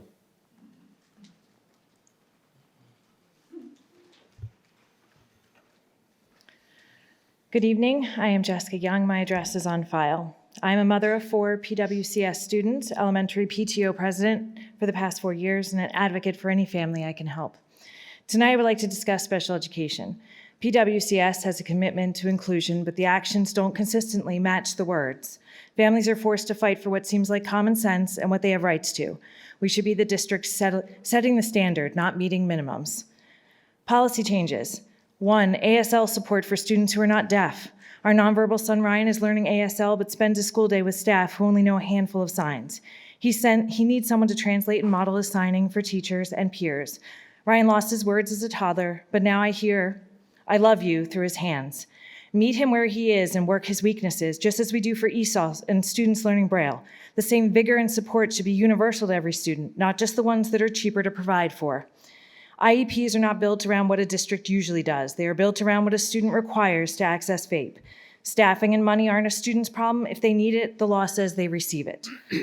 Policy 2, that includes the algorithms and factoring instructional time and ESY instructional time so parents can understand where the numbers come from and to promote transparency and objectiveness.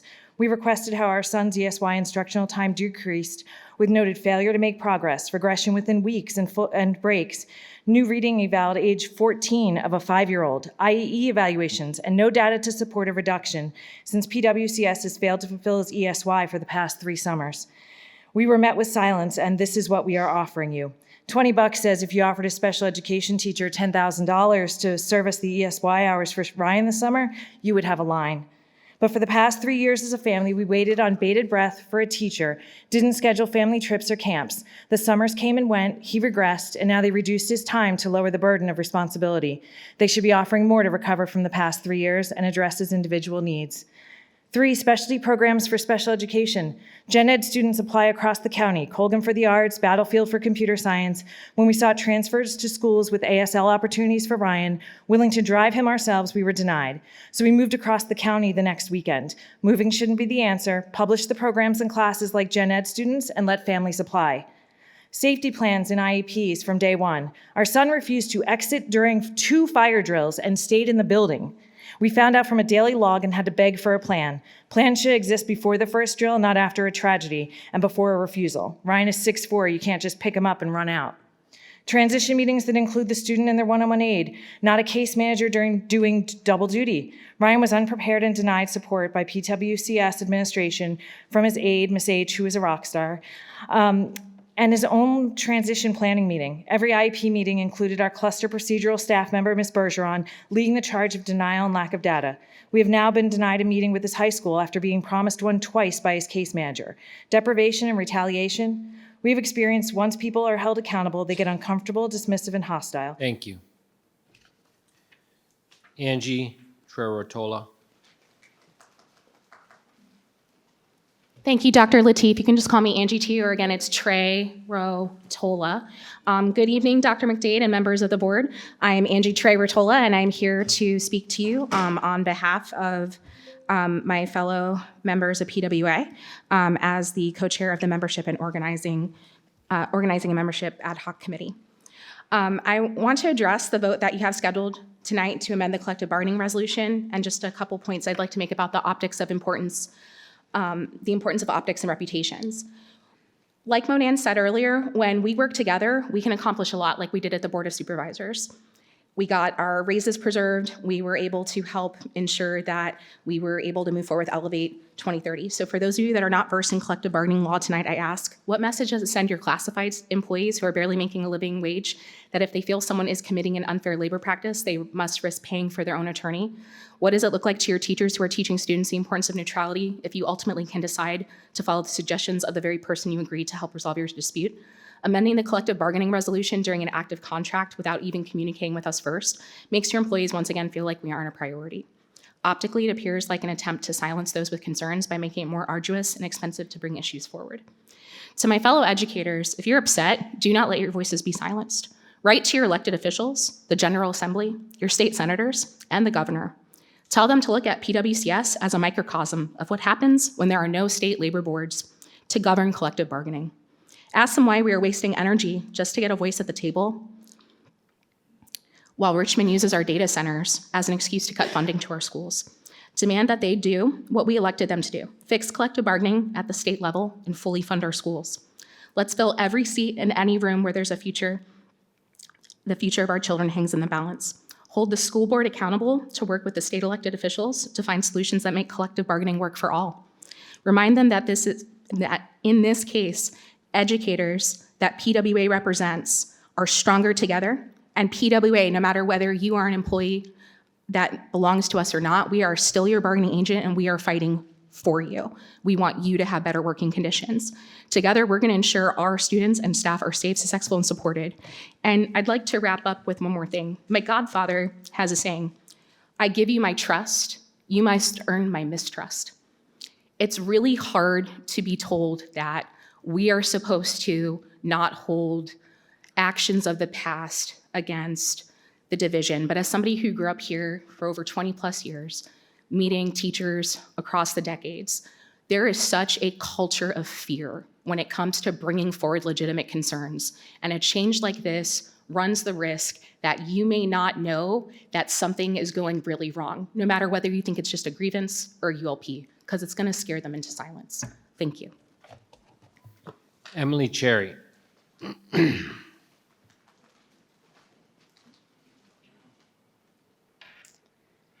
Good evening, Dr. Lateef, Dr. McDade, and members of the board. My name is Emily Cherry, and my address is on file.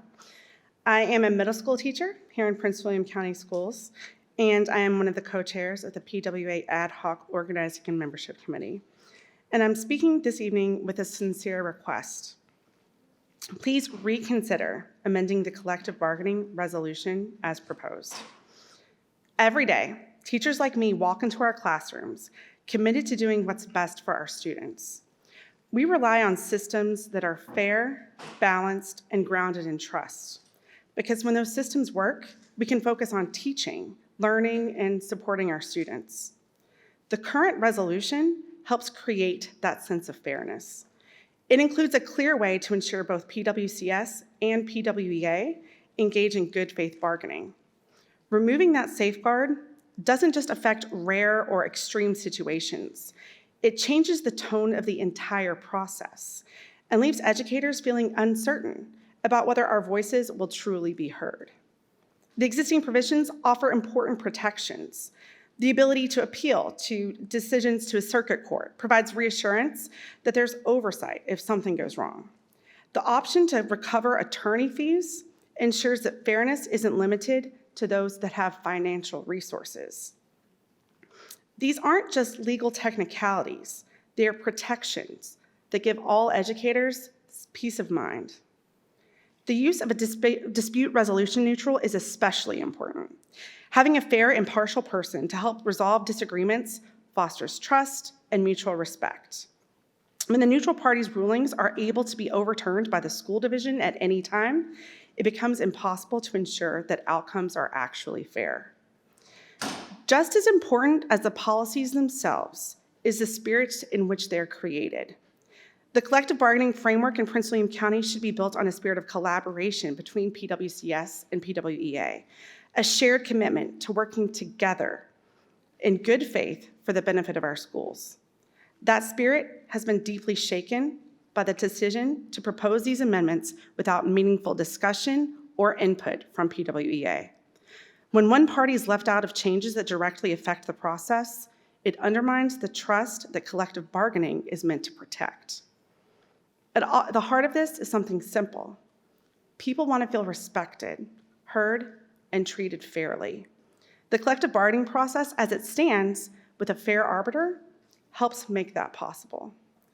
I ask you to preserve these protections and to restore the spirit of collaboration that makes this process work, not just for teachers and educators, but for the strength and the stability of the entire school community.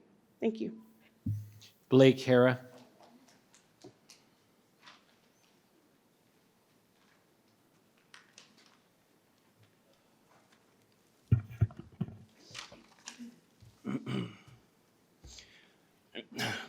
Board members, Chair, Dr. McDade, my name is Blake Hara, I'm my address on file. December 3rd, hours increased by 30 minutes. January 1st, transfer declaration window opened. 4 months passed after the hours had not been released and limited positions had been opened. April 27th, the hours were released. You gave the teachers 24 business days, not even a full month, to apply for positions before the transfer date. COB, June 1st, the cutoff for teachers, again, 24 business days. You even had positions open that night after COB, which is 4 o'clock here, and I saw a position open at 5:30. So I spoke to an HR rep this morning. They said that they had talked to more than 70 teachers in 24 hours, asking what are they supposed to do if I can't transfer? What am I, like, if I can't physically and geographically make it to my school, what am I supposed to do? Am I supposed to quit? I've also spoken to other teachers as well, that even if both schools agree, let's say Forest Park, Osborne Park, both principals agree, teacher gets the job, HR is still gonna deny it. I don't understand the purpose behind that. So Dr. McDade, back when the hours had been increased, you were warned by nearly every high school principal and deputy superintendents that bringing the hours back in high school was going to be an issue. Now we're going to have an issue, and you simply ignored it. I even brought this up a month ago, addressing that this was going to be an issue with daycare. AlphaBest doesn't, you can't always get into AlphaBest if that's your reason for doing it. Right now you have 244 jobs open right now, and it's only getting bigger each day. And now you're gonna have to fill them from either out of state or out of county, unless you open it up to transfer for the teachers who have declared that they want to transfer or remain in the district. It comes across as a very strategic move, as many in the teachers, as many teachers in the district possibly you release the hours as late as possible so you can keep the teachers here so they can't transfer, or they're either forced to resign or they're gonna quit. So I don't understand. Like, I understand the June 15th, that's a state thing. Now, if teachers have said that I want to transfer, continue on with the interview process and let them continue with being able to transfer. Because now you're gonna run into the issue of being able to fill these positions, the 240 positions.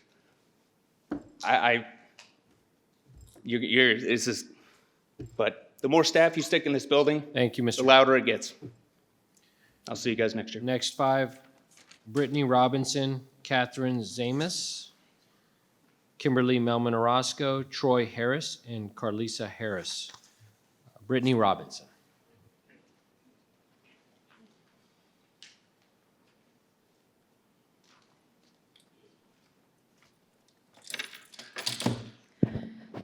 Good evening, members of the board. My address is on file. My name is Brittany Robinson, and I am the mother of 4 disabled children in Prince William County Public Schools. 2 years ago, my son was experiencing severe school anxiety and school refusal. He was unable to attend school, and he told me that he did not know how to live anymore. He told me that his world had become too hard. He would sit by the window and watch other children walk to school that were walkers in our neighborhood.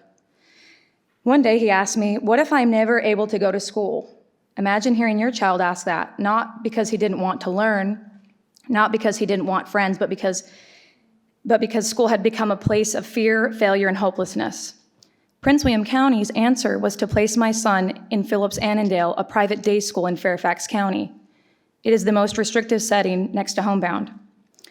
A placement that maintained 5 magnetic locked seclusion rooms, a placement where testimony established 42 restraints and 105 seclusions in a single school year. Imagine an autistic child becoming overwhelmed, frightened, or dysregulated and being placed in a magnetic lock seclusion room. That is the placement PWCS has spent the last 2 years defending for my son. We are currently in federal court. Now, I would like to read you some internal PWCS emails that were being exchanged while my son was in crisis, and I'll let you decide for yourselves whether anyone was truly focused on his needs. In July 2024, Assistant Division Counsel wrote, "I have concerns whether placement at Linder would weaken any defense PWCS would have. At the time, PWCS was involved in other litigation involving a separate school, Wakefield. They were not concerned about my son. They were concerned about PWCS's defense." They also wrote, "I am concerned about the precedent that would be set by essentially overturning an IEP team decision to settle a due process." Concerns about precedent. I feel as though settling with Linder as the placement would not be in PWCS's best interest long-term. So not my son's best interest long-term, PWCS's best interest. So while district officials were discussing defense strategies, precedent, and what was in PWCS's best interest, I was struggling to keep my son alive. So I made the decision to place him at Linder Academy, and they saved him in all the ways that a child can be saved. They gave him a community, compassion, belonging, hope. Today, my son loves school. He has friends. He succeeds academically. He believes in himself. He is thriving, not because he changed, but because someone finally realized what supports he needed and implemented them. So I will leave you with one question. If this had been your child, would this have been good enough? Would you would have proposed a private day school and placed your son with seclusion and restraints? Thank you. Catherine Zamus. Good evening. My address is on file. I'm here as a Prince William County resident and as the mom of a Prince William County school student to express my strong disappointment with the school board's proposal to, among other things, remove binding arbitration from the collective bargaining process and eliminate the ability for the union to recover attorney fees, even if it turns out that the school board is in the wrong. This is not just a procedural change. It's a massive disservice to the amazing staff members who teach our children every day. It shifts power even further away from the people doing the daily work in our classrooms and into the hands of management. Collective bargaining is only meaningful when both sides come to the table on a level playing field. Removing binding arbitration breaks that balance. It weakens the only meaningful enforcement mechanism educators have when negotiations fail. The proposed amendment is not strengthening the system, it's stacking it in favor of management. At the same time, this board continues to publicly promote ambitious goals, universal pre-K, expanded career and technical education pathways, improved student achievement, and long-term strategic investments in equality and access. These are admirable goals, but they are not achieved through slogans or strategic plans. They are achieved through educators who are already stretched thin, already under pressure, and already being asked to do more with less. And yet, instead of reinforcing trust with those educators, this board is taking steps that undermine it. I am also deeply disappointed that Chairman Lateef publicly supported the governor's decision not to sign statewide legislation because it included binding arbitration. Chairman, you were quoted in several online articles making statements that relied heavily on familiar red herrings used against collective bargaining, claims that school divisions would be bankrupted or that taxpayers would face massive, unavoidable tax increases. These are not serious fiscal concerns. They are speculative, fear-based talking points that distract from the core issue. Educators deserve a meaningful voice in the process that governs their pay and working conditions. Prince William County benefits from a revenue sharing agreement that places it among the most well-resourced divisions in Virginia. With that advantage comes responsibility. You cannot do the things you are promising the public without your educators, and they should be allowed to come to the table in a fair and equitable way. Management is not being asked to give anything away. They are being asked to bargain in good faith. Removing binding arbitration makes that harder, not better. I understand this amendment will probably pass tonight, but let there be no confusion. It's not fair, and it's not balanced, and it does not respect the educators this system depends on. Please do the right thing and vote no to these amendments tonight. Thank you. Kimberly Melman Orozco.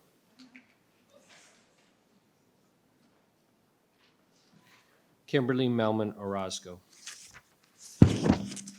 Troy Harris.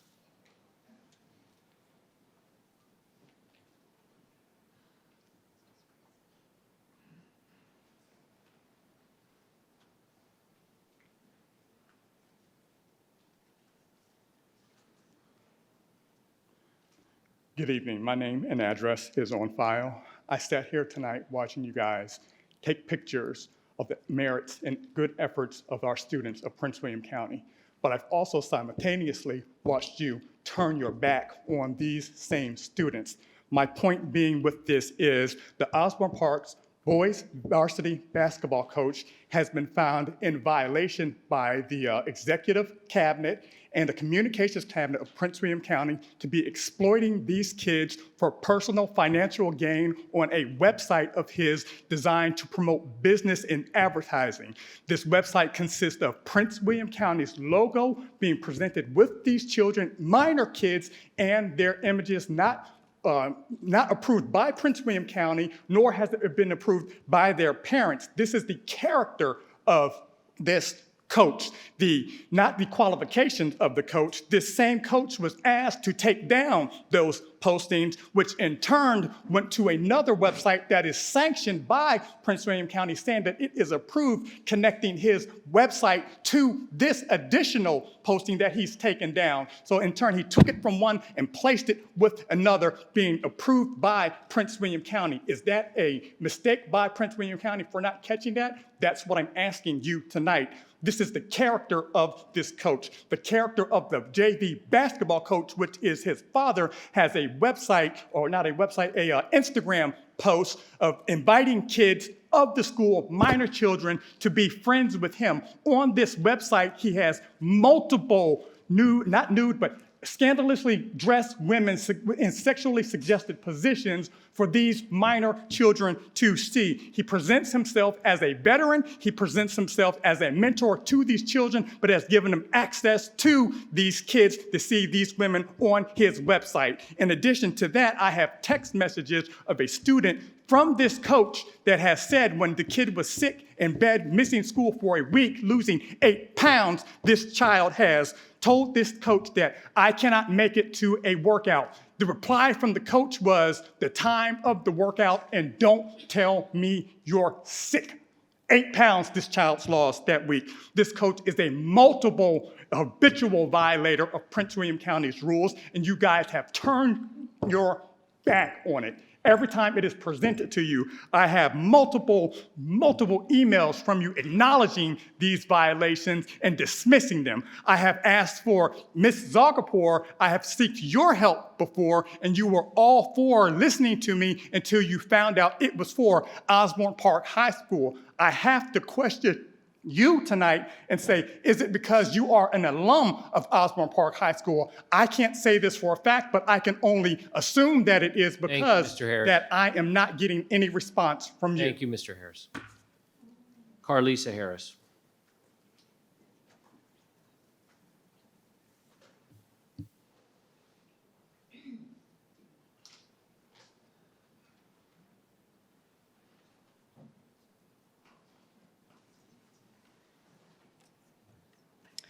Good evening, members of the school board and Dr. McDade. My name is Carlisha Harris and my address is on file. I'm here tonight to address concerns regarding ethics, accountability, and professional conduct within Osborne Park High School athletic program, specifically involving the varsity boys basketball coach. This is not about a one-time mistake.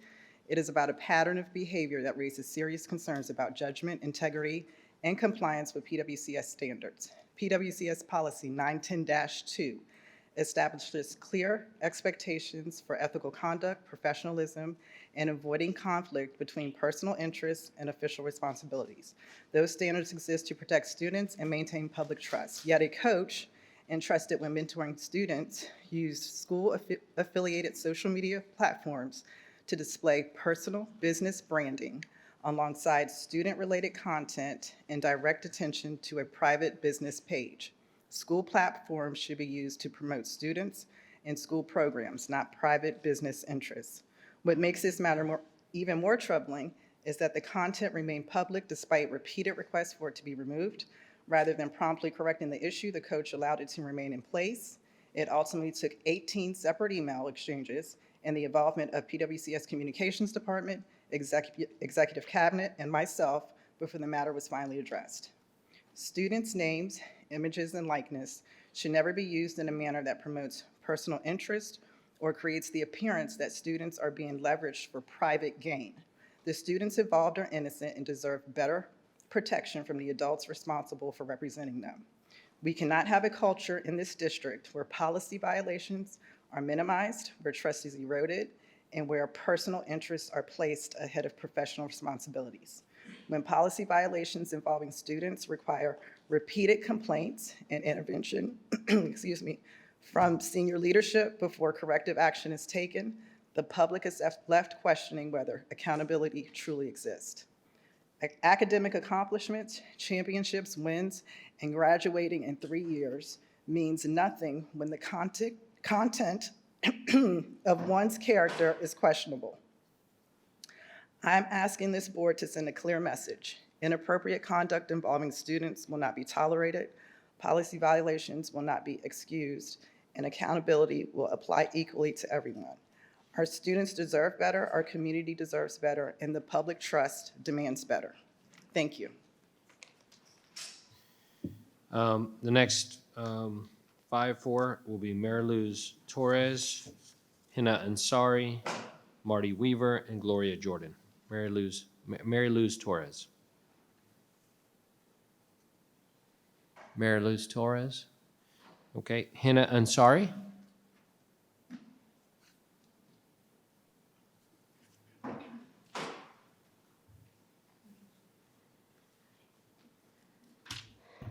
All right, good evening, good evening. Happy Pride Month. I'm wearing my Pride socks. You can't see them. It's my third pair of socks of the day. Don't ask why. I changed socks 3 times. It's not important. All right, so thank you to the school board for letting me come back. Always a pleasure, Superintendent McDade. My address is on file.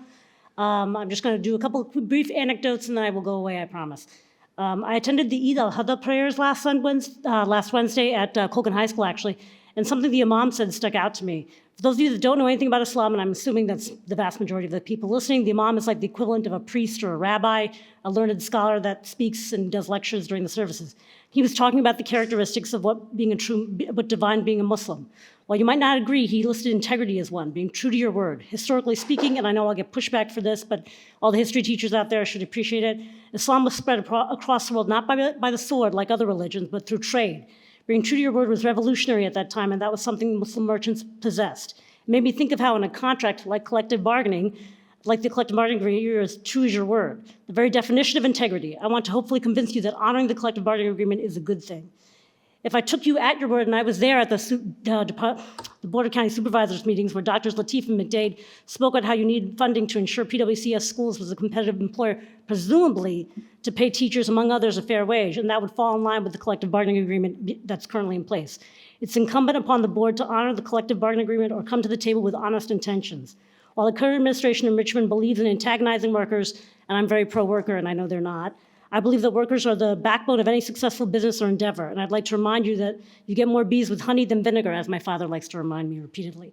And in this moment in time, you have a sort of blank slate before you where you can kind of do almost anything, and it kind of reminds me of this video game, Mass Effect, and I know none of you look like gamers to me at all, no offense, although I'm sure Dr. Lateef stays up all night playing Fortnite with high schoolers, don't you? Yeah. But in the game, it gives you this option at the very beginning where you can choose to be a paragon or a renegade. You can choose the good side or the bad side, and this is the option for you to do that now. You can decide whether you want to do what's going to be positive for everybody or positive for just you, and that's your choice. So if we want PWC to be a destination for teachers to want to come to live, to spend their lives and raise their families, then we need to give them something that reflects that. Having that stronger workers' rights for the workers is a net positive. Thank you. And congratulations to Beulah and Karina. I know you guys are still here. It's past my bedtime. I got to go. Marty Weaver.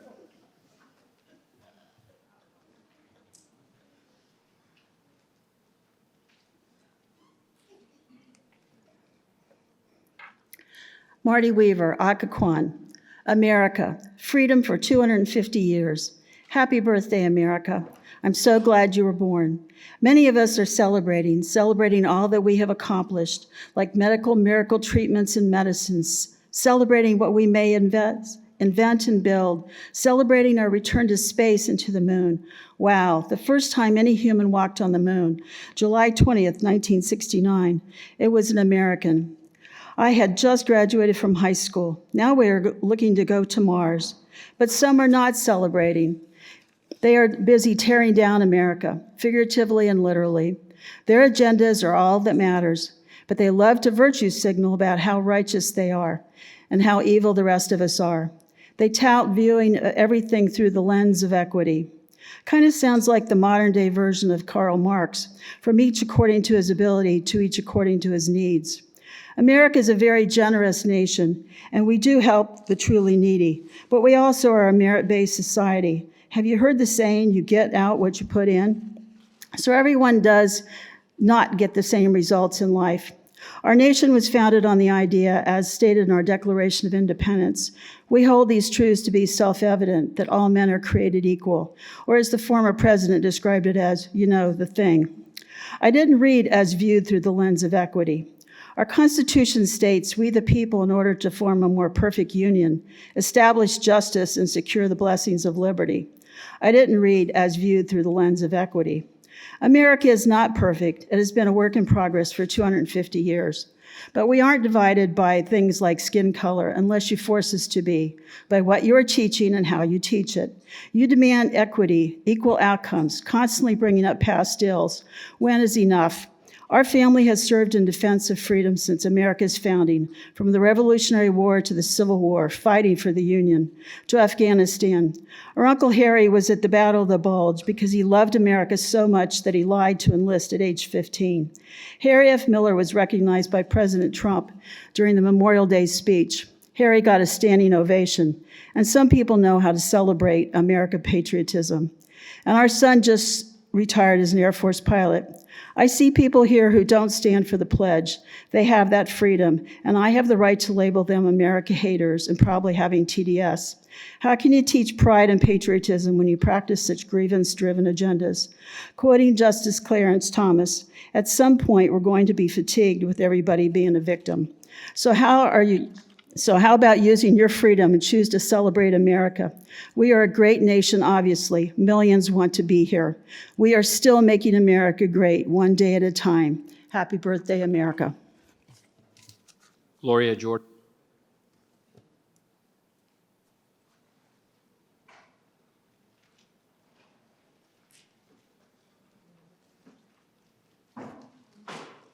Good evening, school board members. My name is Gloria Jordan, and I'm a proud parent and member of Prince William County. As we close another successful school year and recognize both Pride Month and Juneteenth, I want to take a moment to express my gratitude to this school board for your leadership and your service. Thank you, Dr. Lateef and Dr. McDade, and every single progressive school board member that stood before the Board of County Supervisors meeting and advocated for full funding for our public schools. Public education is one of the most important investments we make as a community. It is the foundation of opportunity, economic mobility, civic engagement, and a brighter future for every child who walks through our school doors. My kids all flourished with the music and fine arts and robotics all celebrated here today, and I just want you to know that that works. They're doing excellent. I also want to thank you for your commitment to ensuring that every student feels seen, respected, and valued. I would ask that you also do that for our teachers. We appreciate your efforts to honor the rights of students and parents to create learning environments where young people can express themselves authentically. That includes respecting students' chosen names and pronouns, fostering a sense of belonging, and ensuring that every child knows they are welcomed and supported in this school. As we celebrate Juneteenth and reflect on our nation's ongoing pursuit of freedom and equality, we are reminded that progress is neither inevitable nor guaranteed. At a time when civil rights, voting rights, and equal protections are being challenged and debated across our nation, local leadership matters. We ask that you continue to stand firmly in defense of the civil rights of all of our students, especially those who have been historically marginalized, excluded, or made vulnerable by systems not designed with them in mind. We have heard of those that need ASL, need vision accommodations, and language justice. So I ask that you please look into that for those students. The true measure of a community is not how it serves those with the loudest voices, but how it protects and uplifts those whose voices are often overlooked. We thank you for your efforts to ensure that every student has the opportunity to be seen, heard, respected, and supported. As you move forward, I do ask that you listen to the teachers. because they are the ones that are teaching our students. Create teacher focus groups and opportunities for the teacher input before making decisions that directly impact them. We need these teachers. We have excellent teachers. Prince William County is the best, and I really appreciate our teachers. Please, please, please listen to them. Teachers, special education professionals, and counselors all bring invaluable expertise. We value your leadership. Please value theirs and prioritize their insight as they shape our public education. Have a wonderful summer. Thank you all. Thank you, Ms. Jordan. Up next is 1401, naming of the Woodbridge Area Elementary School. Item A, motion is in, this item is in, there's a motion in order.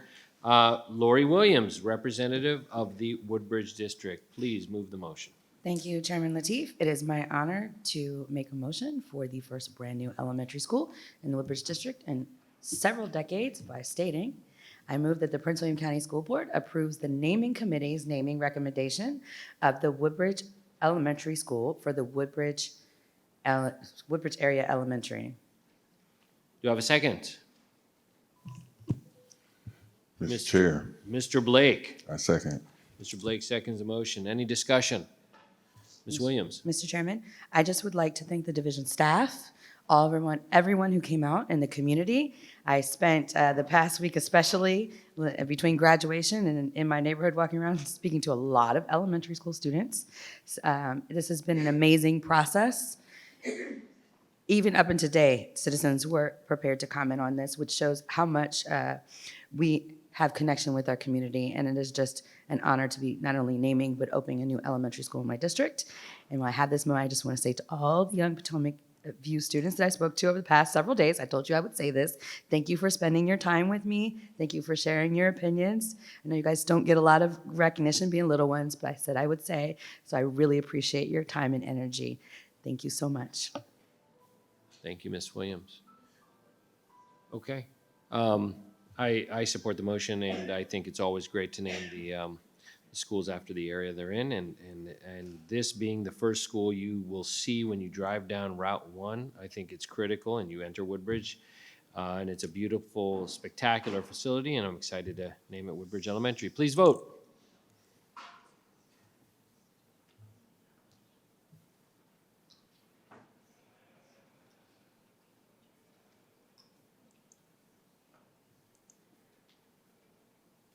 Vote is 8 yes, unanimous, motion passed.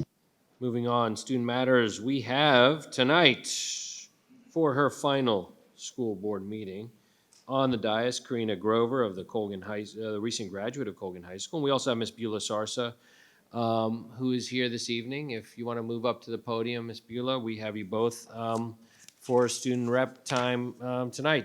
Take it over, Ms. Grover. Thank you. Well, good evening, everyone. I just want to start off quickly by saying thank you. Thank you for this past year. It has been such a privilege to work with each one of you, to see you guys, you know, the frequent comers to the school board meetings. It has been such a privilege. I am so excited to attend the George Washington University in the fall. So thank you, everyone. I have learned so much from this experience. Becoming student rep was such a privilege, and I will carry all of the things I've learned into my next 4 years at GW and beyond. So without further ado, I want to take the rest of my time for our presentation on the state of SVCs. Ms. Beulah? And, oh, great, we're both coming up there to make the presentation. Let's go. And we have Beulah Sarsa of the C.D. Hilton High School graduate. Will be attending Hollins University in Roanoke, Virginia, on a full ride. Woo! Thank you.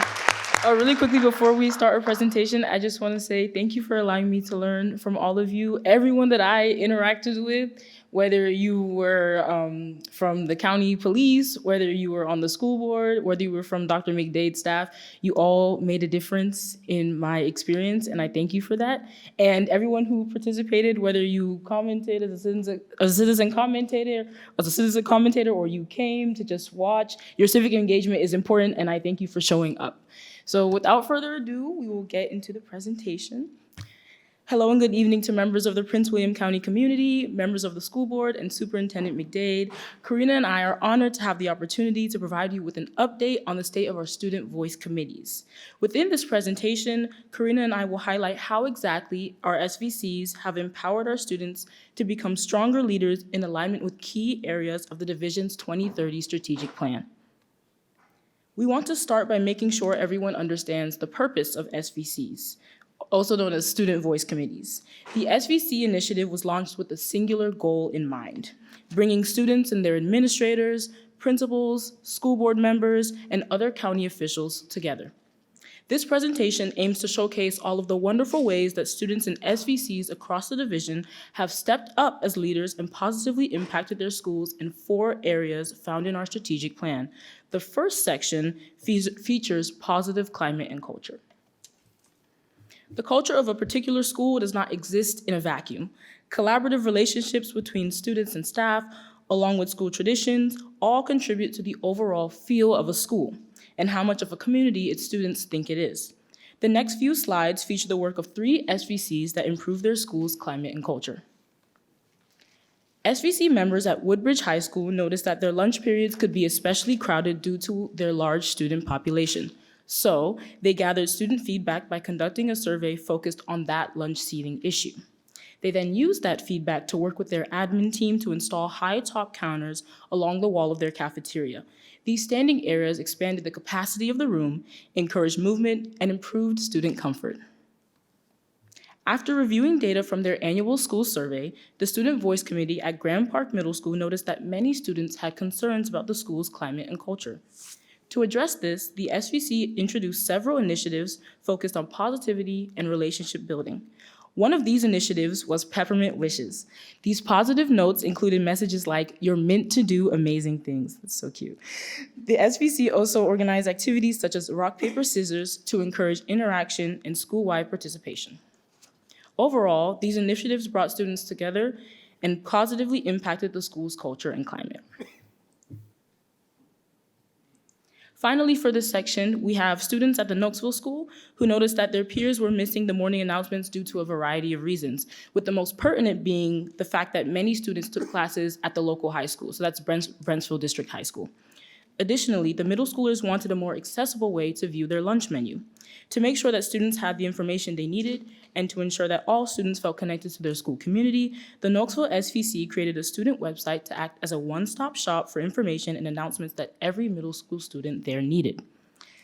That concludes this section. I'm going to pass it over to Karina, who's going to share how our SVCs have fostered academic growth within the county.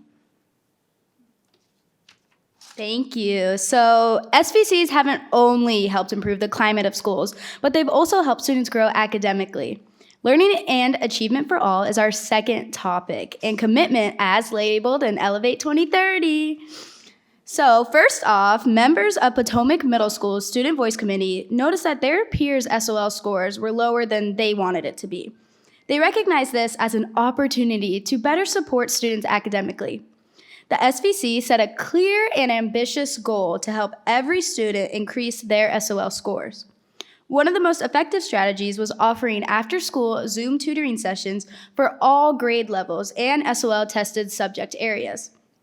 This approach expanded access to academic support and helped students feel more prepared for their SOLs.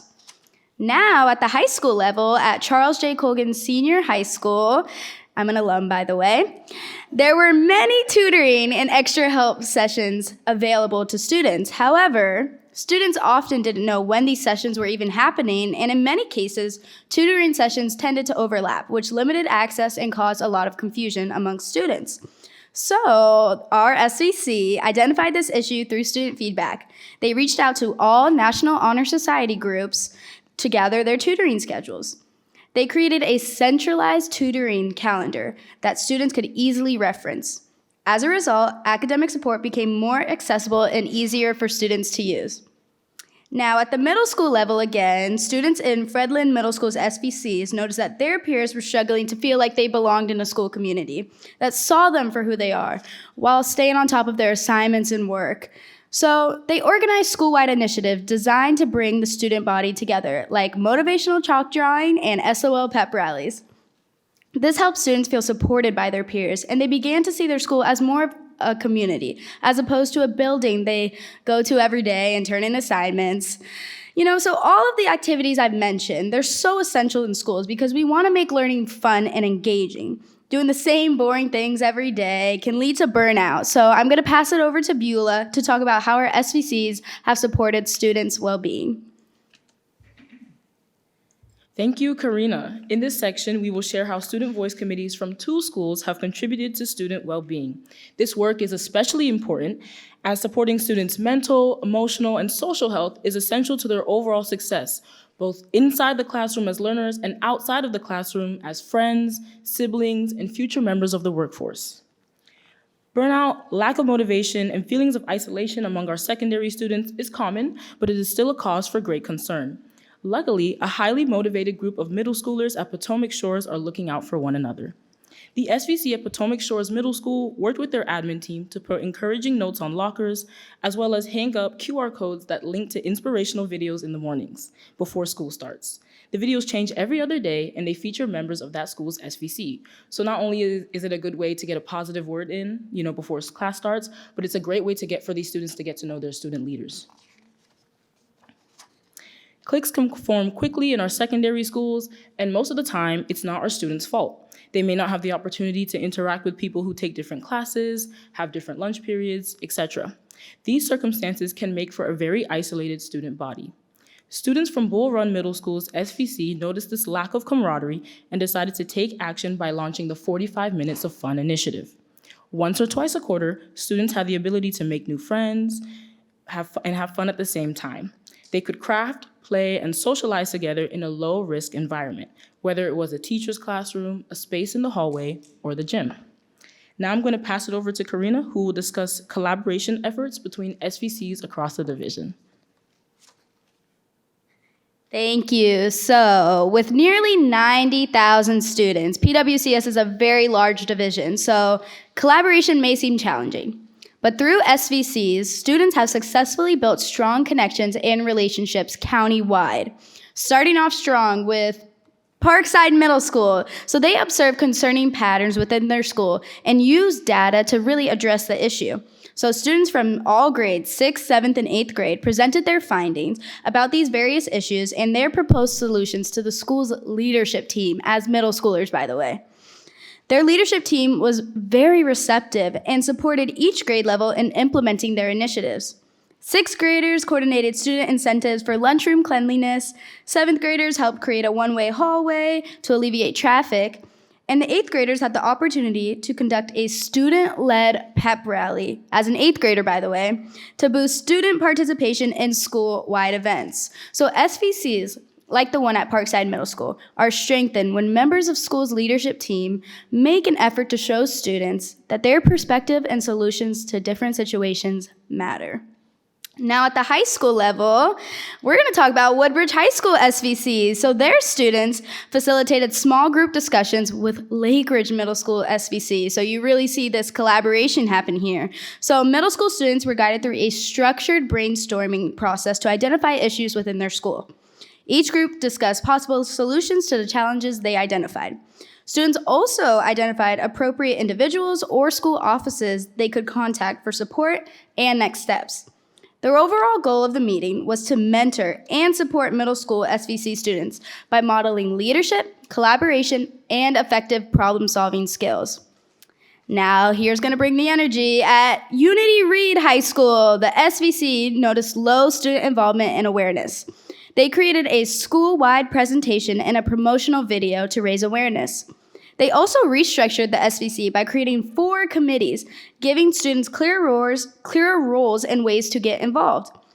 These efforts increased visibility and student participation in their SVC.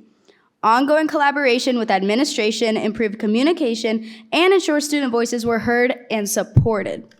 So, without further ado, we would like to share a video that Unity Reed made to promote SVC. Do you know what SVC is? Yeah.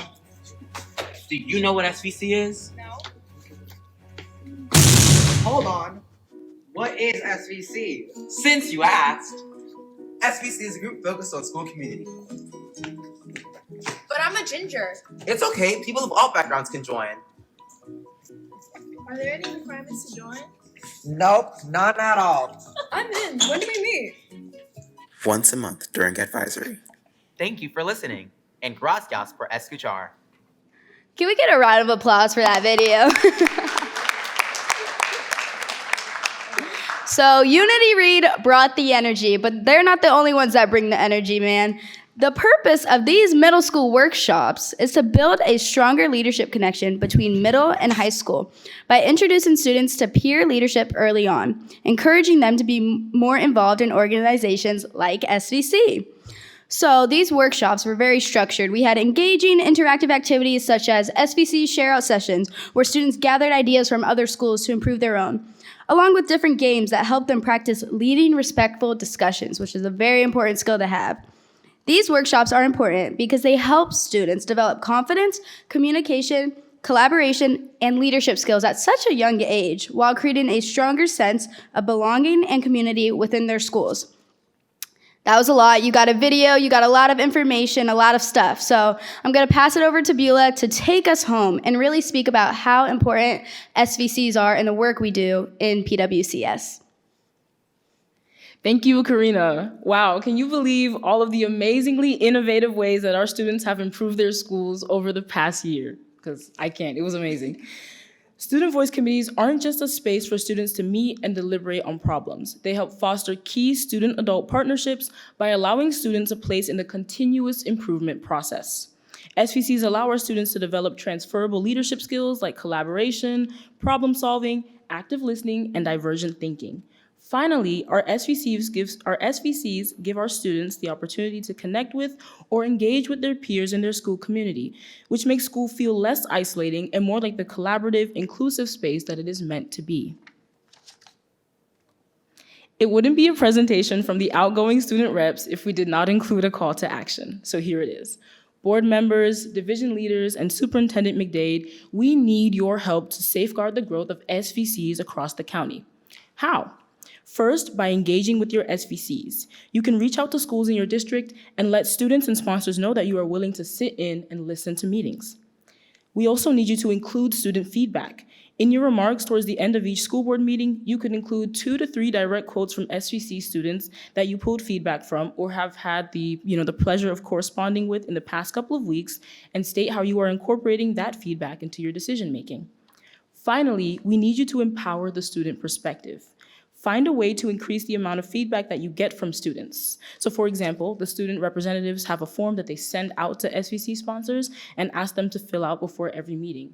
Perhaps you all could incorporate something like this on a quarterly basis, because I know you guys get a lot of mail. That is all. Thank you, and we would love to hear from you. So if you have any questions or comments, please feel free to share them.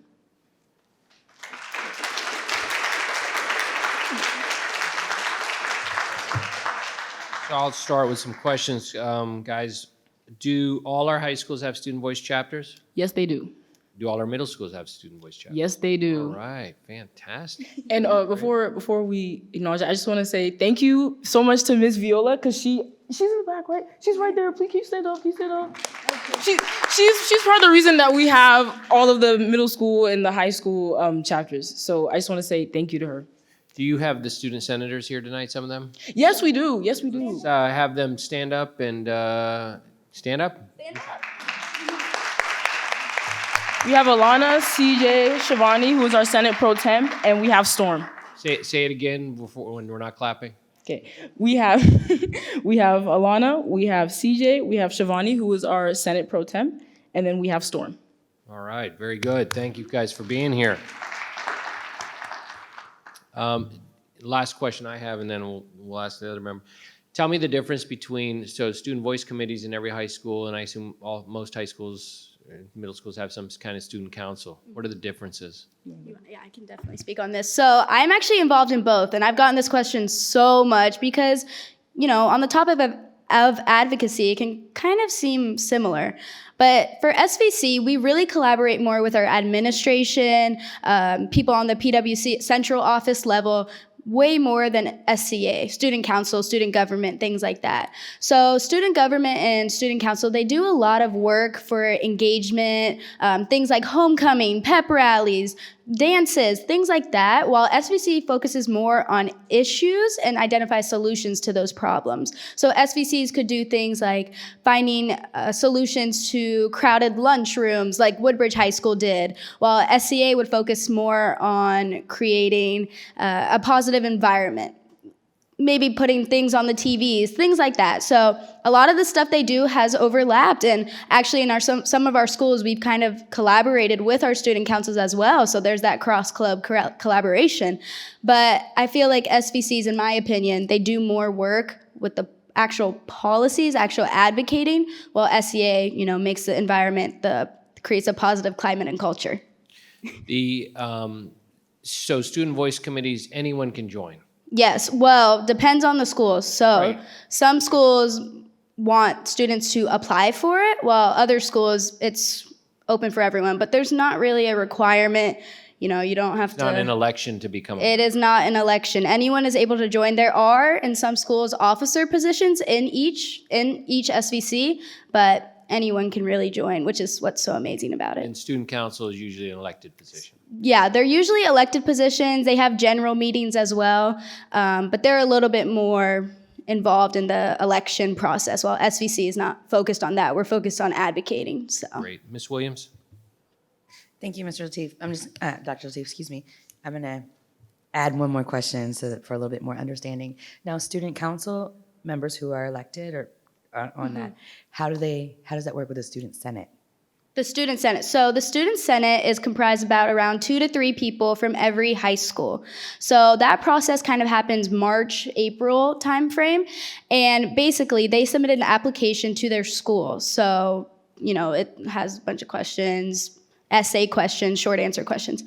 And there is a top secret committee at each school, and they select 2 people from the school to go up to run for student rep. And when I say run, I mean interview. So then when those 2 people get selected, they interview with a representative from each high school in PWCS, and they do their interview. That interview is for student rep. If they don't get that student rep position, because there's only 3 positions really, they automatically become a student senator. If they get that position, then there's an alternate person selected from the schools that will then become the student senate. So it is a very prestigious position to have. Not a lot of people get the position because there's only around 2 from each school. So it's a very big honor, and yeah. Thank you for that. I as the only remaining board member who fought tirelessly and originated the student representative position, I must give credit also to Mr. Jesse's wife, Ms. Jesse, because she was the other half in ensuring that we had a student representative position on the school board. From the bottom of my heart, everything for all my years and for the 8 years we've had these positions, the growth and the innovation and the change that representatives bring every year is just life-changing. And I want to congratulate the both of you for adding another layer of depth and really truly bringing the student voice to us and being so transparent and communicable with us up here on the board anytime we see you. When Ms. Jessie and I talked about having a student representation position, the main idea was bring a voice to our 90,000 students. For me, it was seeing this growth. Remember being a student in Prince William and feeling very limited, and the change that this position has brought, and especially the 2 of you on alternate this year has really, I think in all of the years, amplified our student voice in a way that is extremely impactful and right in front of us. And I want to congratulate you, and I'm going to take you up on that challenge of recommended items for your end of presentation. It's a great idea. And I thank you for holding us accountable as well and giving us ideas for growth so that we can continue to interact and dialogue with our student population. I am extremely impressed, no surprise there. And I hope that you all impart your knowledge to the new reps when they are onboarded as well. Congratulations on your term of service, and thank you again and ending it so professionally and profoundly. Thank you. Mr. Jesse? I also want to thank you, the 2 of you, for everything that you've done what I'm most impressed with is that this year you presented some concrete things that the schools did, which I don't, maybe some of that was done in previous years, but I don't think as much. And it's really very creative from your part and whoever helped do this. And thank you very much. I appreciate you. And good luck in the future. Ms. Wall? First of all, I love that you introduced yourself as an alum and an alumna of Colgan. So congratulations to both of you, Beulah and Karina. And it's been a pleasure working with you and seeing you advocate for the students and grow in your capacity as leaders. It's been really wonderful. My high school had nothing like this. And as a result, at the end of my senior year, we declared independence from our administration and wrote a mocking Declaration of Independence.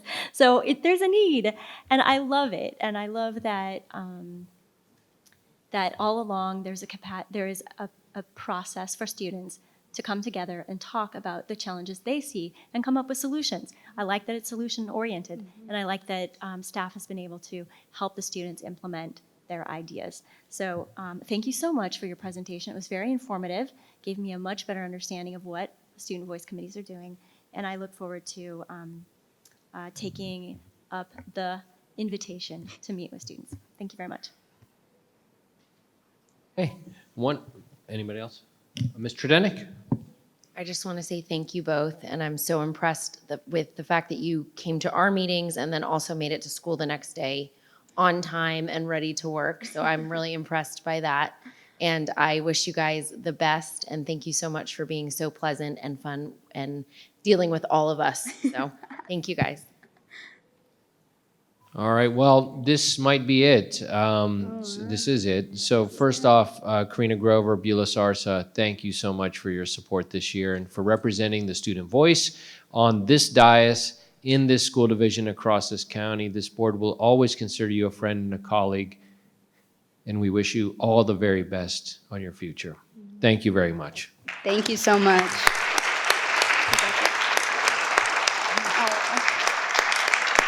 Thank you.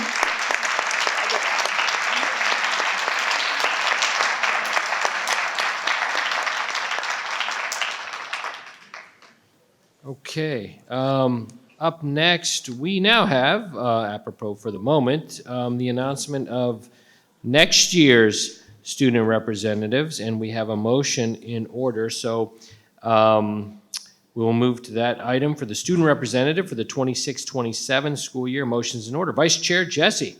I move that the Prince William County School Board appoints Storm Lowe and Marla Smith as student representative to the Prince William County School Board, and appoint Carly C.J. Graham as the alternate student representative to the Prince William County School Board for 2026 to 27 school year. And forgive me if I pronounce your name incorrectly. Do you have a second? Mr. Chairman. Ms. Williams got there, sorry. Sorry, I'm always going to jump the gun. Any discussion? Congratulations. Let me just tell you, Storm Allows, Woodbridge High School, Marley Smith, Freedom High School, C.J. Graham, Colgan High School. Mr. Chair, and this, I think a couple of the students are here tonight too. Okay, so we'll let us vote, and then then when it's official, we can have them stand up and be recognized. How about that? Is that good? All right, please vote. Oh, Ms. Williams. Sorry, again, this is one of the most important things for me and my legacy for a board member. So I just would like to personally congratulate the new representatives. It's excited, and I look forward to working with you once we take the vote. Thank you. Please vote.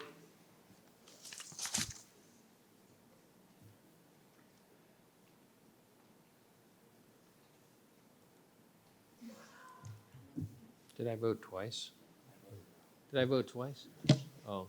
The vote is 8 yes, unanimous. Motion passed. Outstanding. Very good. So again, it will be Storm Allo. Did I say that right? Yes, definitely. All right, Storm. So Storm, why don't you come up to the podium, stand up here when I call you in. Storm Allo, Woodbridge Senior High School. Marley Smith, Freedom High School. Marley's not here, okay.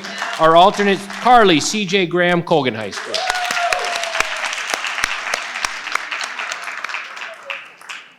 Okay, well, we look forward to working with you both starting next year. Be here on time and 100%. all right, look at Promise. that. You see that?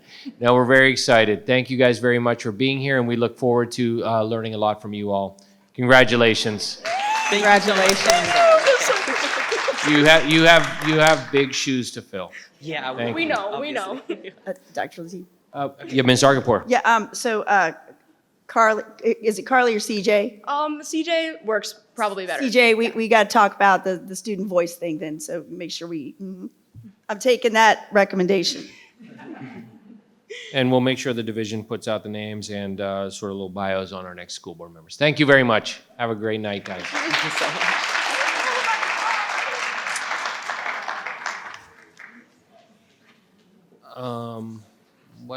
Superintendent's time, right? Yep. Is that what we're up to? All right, did I miss that in my thing? Dr. All right. McDade. Thank you so much, Mr. Chairman. Good evening. I want to start acknowledging the diversity of our community, which is our superpower. Inclusivity is one of our core values, and we are committed to a positive climate and culture, which is why we join many others in recognizing June 2026 as LGBTQ+ Pride Month. We acknowledge our students and staff because we sincerely care about each and every person and are committed to encouraging school environments that are safe, secure, and welcoming to everyone. As this school year concludes, I would like to extend my sincere congratulations to the class of 2026. I had the pleasure of attending and speaking to graduates at several of the commencement ceremonies, and students walked across our stages placing their diplomas in one hand and shifting tassels from right to left in the other. I felt immense pride in every single student and deep gratitude for each supportive family member and appreciation for the educators who helped ensure every student graduated with a concrete post-secondary plan to secure their future. And speaking of outstanding students, I know the student representatives selected tonight to serve a one-year term during the 26-27 school year will continue to lend their unique voices to help better PWCS. I look forward to working with Storm Allo from Woodbridge High School, and I had an opportunity to personally meet with Storm when they first launched SBC at Woodbridge High School. I remember that very vividly, and they invited me to come over, so a lot of great work is happening there. Looking forward to meeting Marley Smith from Freedom High School and working with CJ Graham, our alternate from Colgan High School. Congratulations to each and every one of you. Earlier today, I had the distinct honor of congratulating 2 of our principals for being selected to participate in the prestigious 2026-27 Con Distinguished Principals Fellowship Cohort. Congratulations are in order to Anna Houseworth from Ashland Elementary School and Dana Johnson, principal of Mary Williams Elementary School.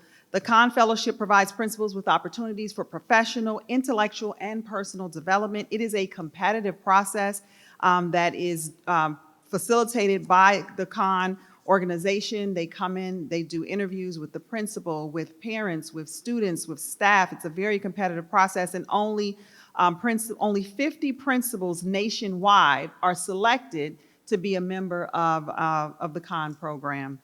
As a Con Fellow, each principal participates in a one-year program focused on real-world challenges and measurable outcomes with the Con Professional Development Model. This accomplishment is well-deserved by our principals, and we look forward to learning all about their experiences. We also have a Con Fellow that was a part of a past cohort, Woodbridge Senior High School, Dr. Heather Abney, also a distinguished principal fellow. She's here. We're really proud of the work that our principals are doing and honored to have PWCS represented as a part of the Con Distinguished Principal Fellowship. At this time, PWCS will share more information on the first year of implementation for our Universal Pre-K initiative, along with a 5-year roadmap toward full Universal Pre-K by the 2030-31 school year. I am immensely proud that PWCS is leading this effort as the first public school division in the Commonwealth of Virginia offering universal access to pre-K for all 4-year-olds. This initiative reflects our deep commitment to giving every child a strong start and every family greater opportunity for a thriving future. At this time, I would like to turn over my time to Dr. Ashley Reyher, who is our Associate Superintendent for Special Education and Early Intervention, and Dr. Nora Bryant, who's our Director of Preschool Programs. They will share the phased approach to universal pre-K. Thank you. Good evening. Dr. Lateef, Vice Chair Jesse, members of the board, and Dr. McDade, we are excited to be here this evening to share with members of the board and the public our plans for universal pre-K in PWCS. I'm joined tonight at the podium by our Director of Preschool Programs, Dr. Nora Bryant, who will be joining me in sharing these updates. Before I begin, I would like to recognize the absolutely excellent presentation that our student representatives gave this evening. So Bulia and Karina, nice job. Very well done. And congratulations on completing your service as student representatives on the school board and proud graduates of PWCS. And so I'd like to make a connection between graduation and the content that we're going to present tonight, because thanks to the guiding work of our strategic plan, Elevate 2030, PWCS is positioned to have graduates in our future who will be able to say that they began their education with us as early as at 4 years old through universal preschool implementation. And so we're proud to be here tonight to share some details of what that looks like in both the short and long term. Elevate 2030 prominently features universal pre-K as part of Commitment 1, Learning and Achievement for All. It states that by 2030, PWCS will provide access to a universal preschool program that will build on the current model of pre-K offerings to connect families with early learning opportunities that are inclusive, innovative, easy to navigate, and that support our commitment to providing high-quality instruction to all learners. Our presentation tonight will highlight the planning efforts that have taken place to date so that members of the public and the community are informed of the changes that will take place as soon as this coming school year, as well as the roadmap to 2030. We recognize that these planning efforts are contingent on many variables. Those include funding, space utilization, monitoring of birth rate data to anticipate the number of 4-year-olds that will build from year to year until 2030. And we also are looking forward to opportunities to collaborate with community providers throughout this phased approach so that they are able to have a voice and input as we roll out serving the community of 4-year-olds in Prince William County. The research on early childhood education is clear, and we've heard before that there's recently been a study published by Georgetown University that reveals some groundbreaking research about both short and long-term outcomes.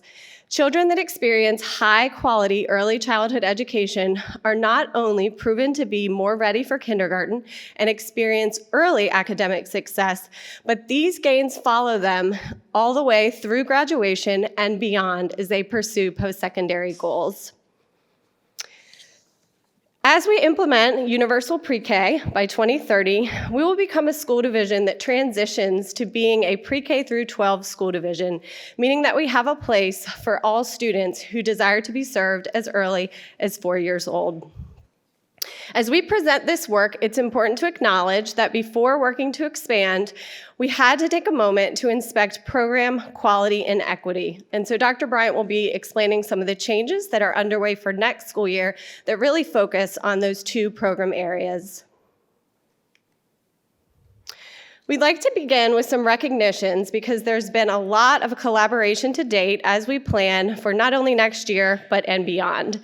And so we'd be remiss if we didn't thank all who are partnering with us on this important initiative. First, we'd like to thank members of the board, Dr. McDade and Dr. Flanard, for your support in establishing a standalone preschool department within our organization. This allows us to unify all aspects of preschool programming and bring them together under dedicated leadership of a very strong and skilled team. Members of the preschool leadership team are here this evening, and so we'd like to acknowledge that as well as their continued hard work and dedication that's taken place to date and will continue throughout the summer and for years to come.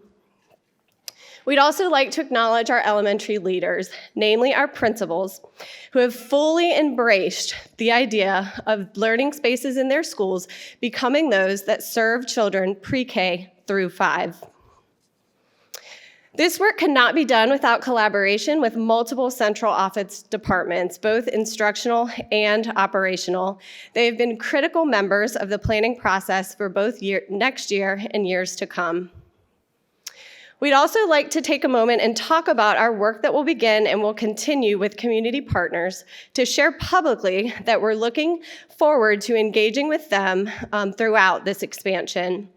Included in tonight's presentation for members of the board is a letter of support from our North Central Ready Region partner, Foundation First. North Central Ready Region provides regional coordination, support, and accountability for all early childhood programs so that all young children have access to high-quality learning regardless of where they live. We are grateful for the support of Foundation First to ensure that our local preschoolers and daycares stay informed about our efforts and also know clearly how they can play a critical support role in partnering alongside us. And finally, most importantly, we'd like to acknowledge our pre-K classroom staff. None of this work would be possible without the educators that work with our youngest learners every single day in our classrooms, and for them, we are truly grateful. Before I turn it over to Dr. Bryant, I'd like to share a little bit about the skills and knowledge that she brings to leading this important initiative. Dr. Bryant began with PWCS this past November. She comes to us with extensive state-level experience that enables her to see the entire landscape of early childhood education. Just a few of her accomplishments and connections include not only serving on various networks at the state level, but also the Division of Early Childhood of the Council for Exceptional Children and the National Association for the Education of Young Children. She is notably a subject matter expert for VDOE's Early Childhood Special Education Beginning Educator Support and Training Grant, and we know that that skill set will be one that we will tap into as we look to expand classrooms and increase our workforce over the next 5 years. I'll now turn it over to Dr. Bryant.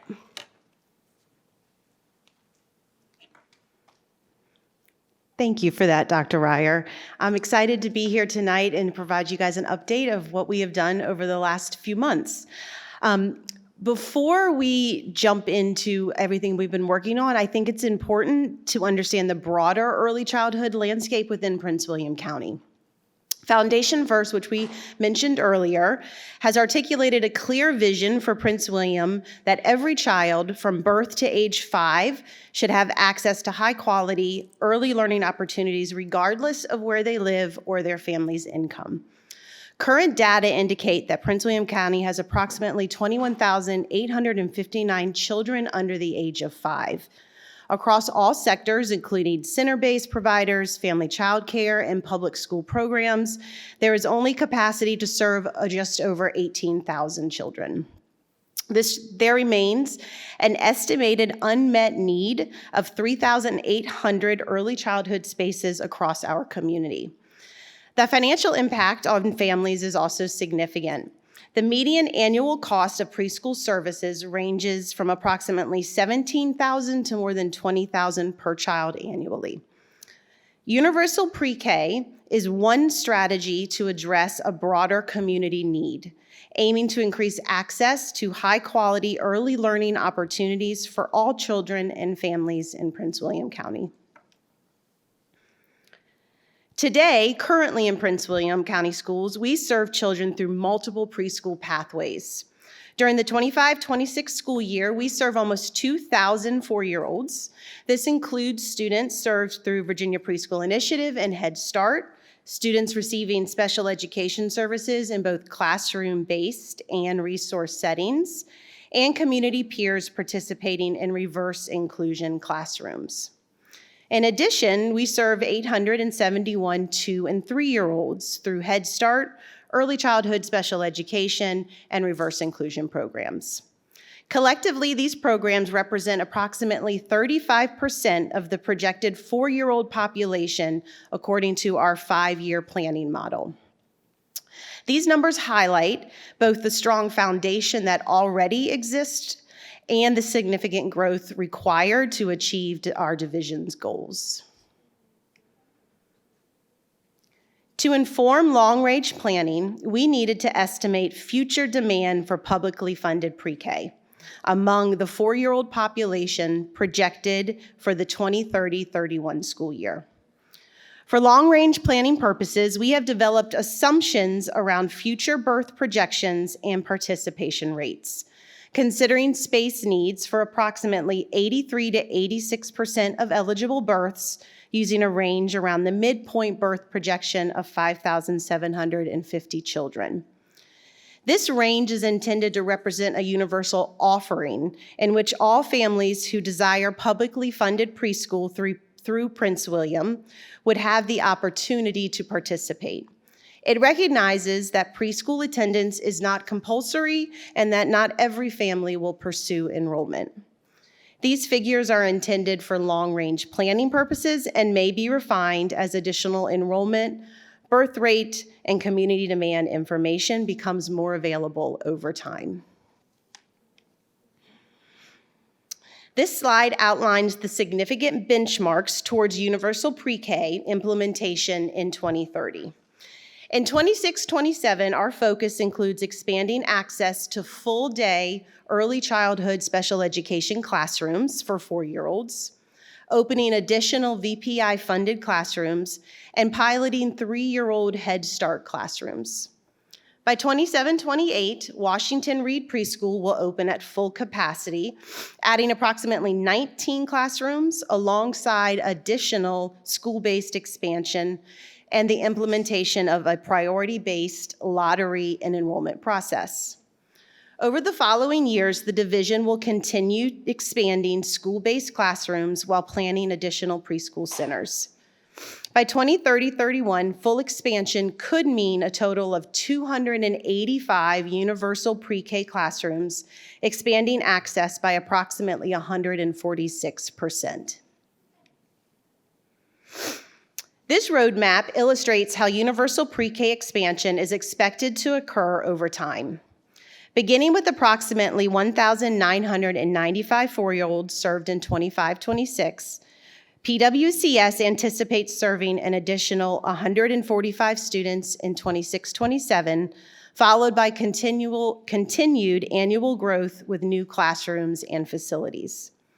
The largest increase occurs in 2030-31 as new preschool centers are anticipated to open and additional school-based capacity becomes available. Overall, the roadmap reflects a phased implementation strategy that supports responsible growth and scalability. As we enter year 1 of expanded implementation efforts, PWCS has prioritized strategic alignment across preschool programs to ensure greater equity and consistency for all learners. Historically, preschool programming has operated across separate funding streams and program models. This phase of work focuses on creating a more cohesive and aligned preschool system centered on high-quality experiences for every child. To support this vision, year 1 priorities include 4 major strategic initiatives: curriculum adoption, full day for all 4-year-olds, formalized enrollment in our reverse inclusion programs, and enhancements to Washington Reed Preschool.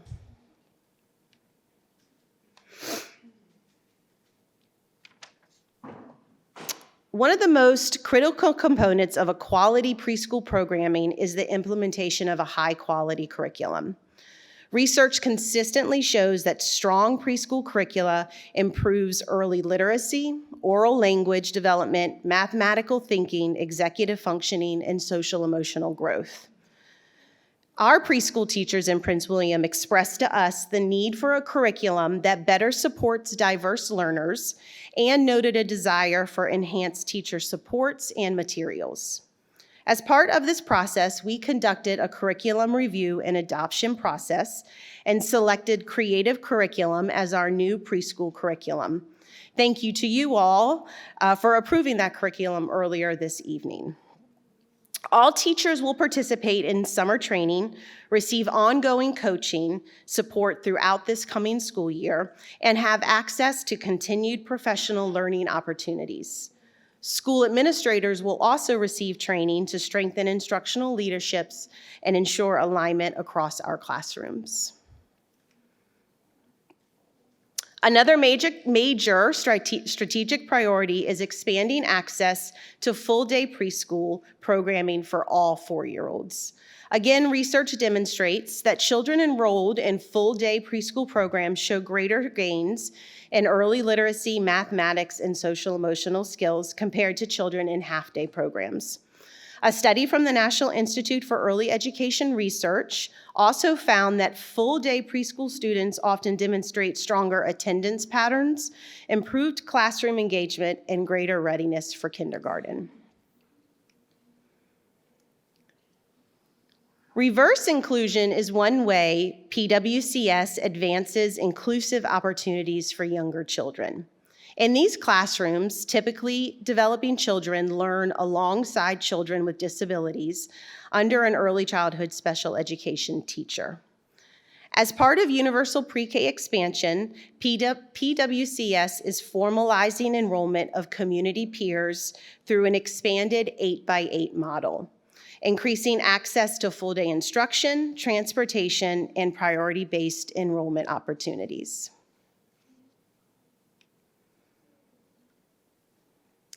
Washington Reed Preschool represents a major milestone in PWCS's universal pre-K expansion efforts. This coming year, Washington Reed will transition to an independent school with its own principal and the addition of encore programming, library services, and counseling support. This site will serve as both a high-quality preschool learning environment and a model for future preschool expansion across the division. Looking forward, we will continue to communicate with families and community partners throughout the expansion. We will soon partner with Foundation First to host a community town hall focused on universal pre-K, providing an opportunity for early childhood providers in the community to learn more about the initiative and provide feedback. As we move into 2027, families will receive information about the priority-based lottery and enrollment process, while PWCS continues to monitor birth rates, enrollment trends, facility capacity, and funding opportunities to guide future planning. Successfully implementing universal pre-K requires us to address two complementary priorities: creating the operational capacity needed to expand access, and ensuring that educational quality necessary to maximize outcomes for children. On the operational side, departments such as budget, facilities, transportation, food and nutrition, communications, and talent acquisition and employment are helping build the infrastructure required to support significant program growth across the division. At the same time, the instructional work is equally critical. Departments including student learning, special education, student opportunity and multilingual services, tiered intervention and supports, and career and technical education are helping ensure that expansion efforts remain grounded in high-quality instructional practices and equitable outcomes for students. This work is not simply about creating more seats. It's about creating high-quality early learning environments that fully leverage the critical window of early brain development and align with our goals of Elevate 2030. Universal Pre-K represents an opportunity to transform early learning access for children and families across Prince William County. Thank you for your continued support and commitment to the children and families of Prince William County, and we're now happy to answer any questions that you might have.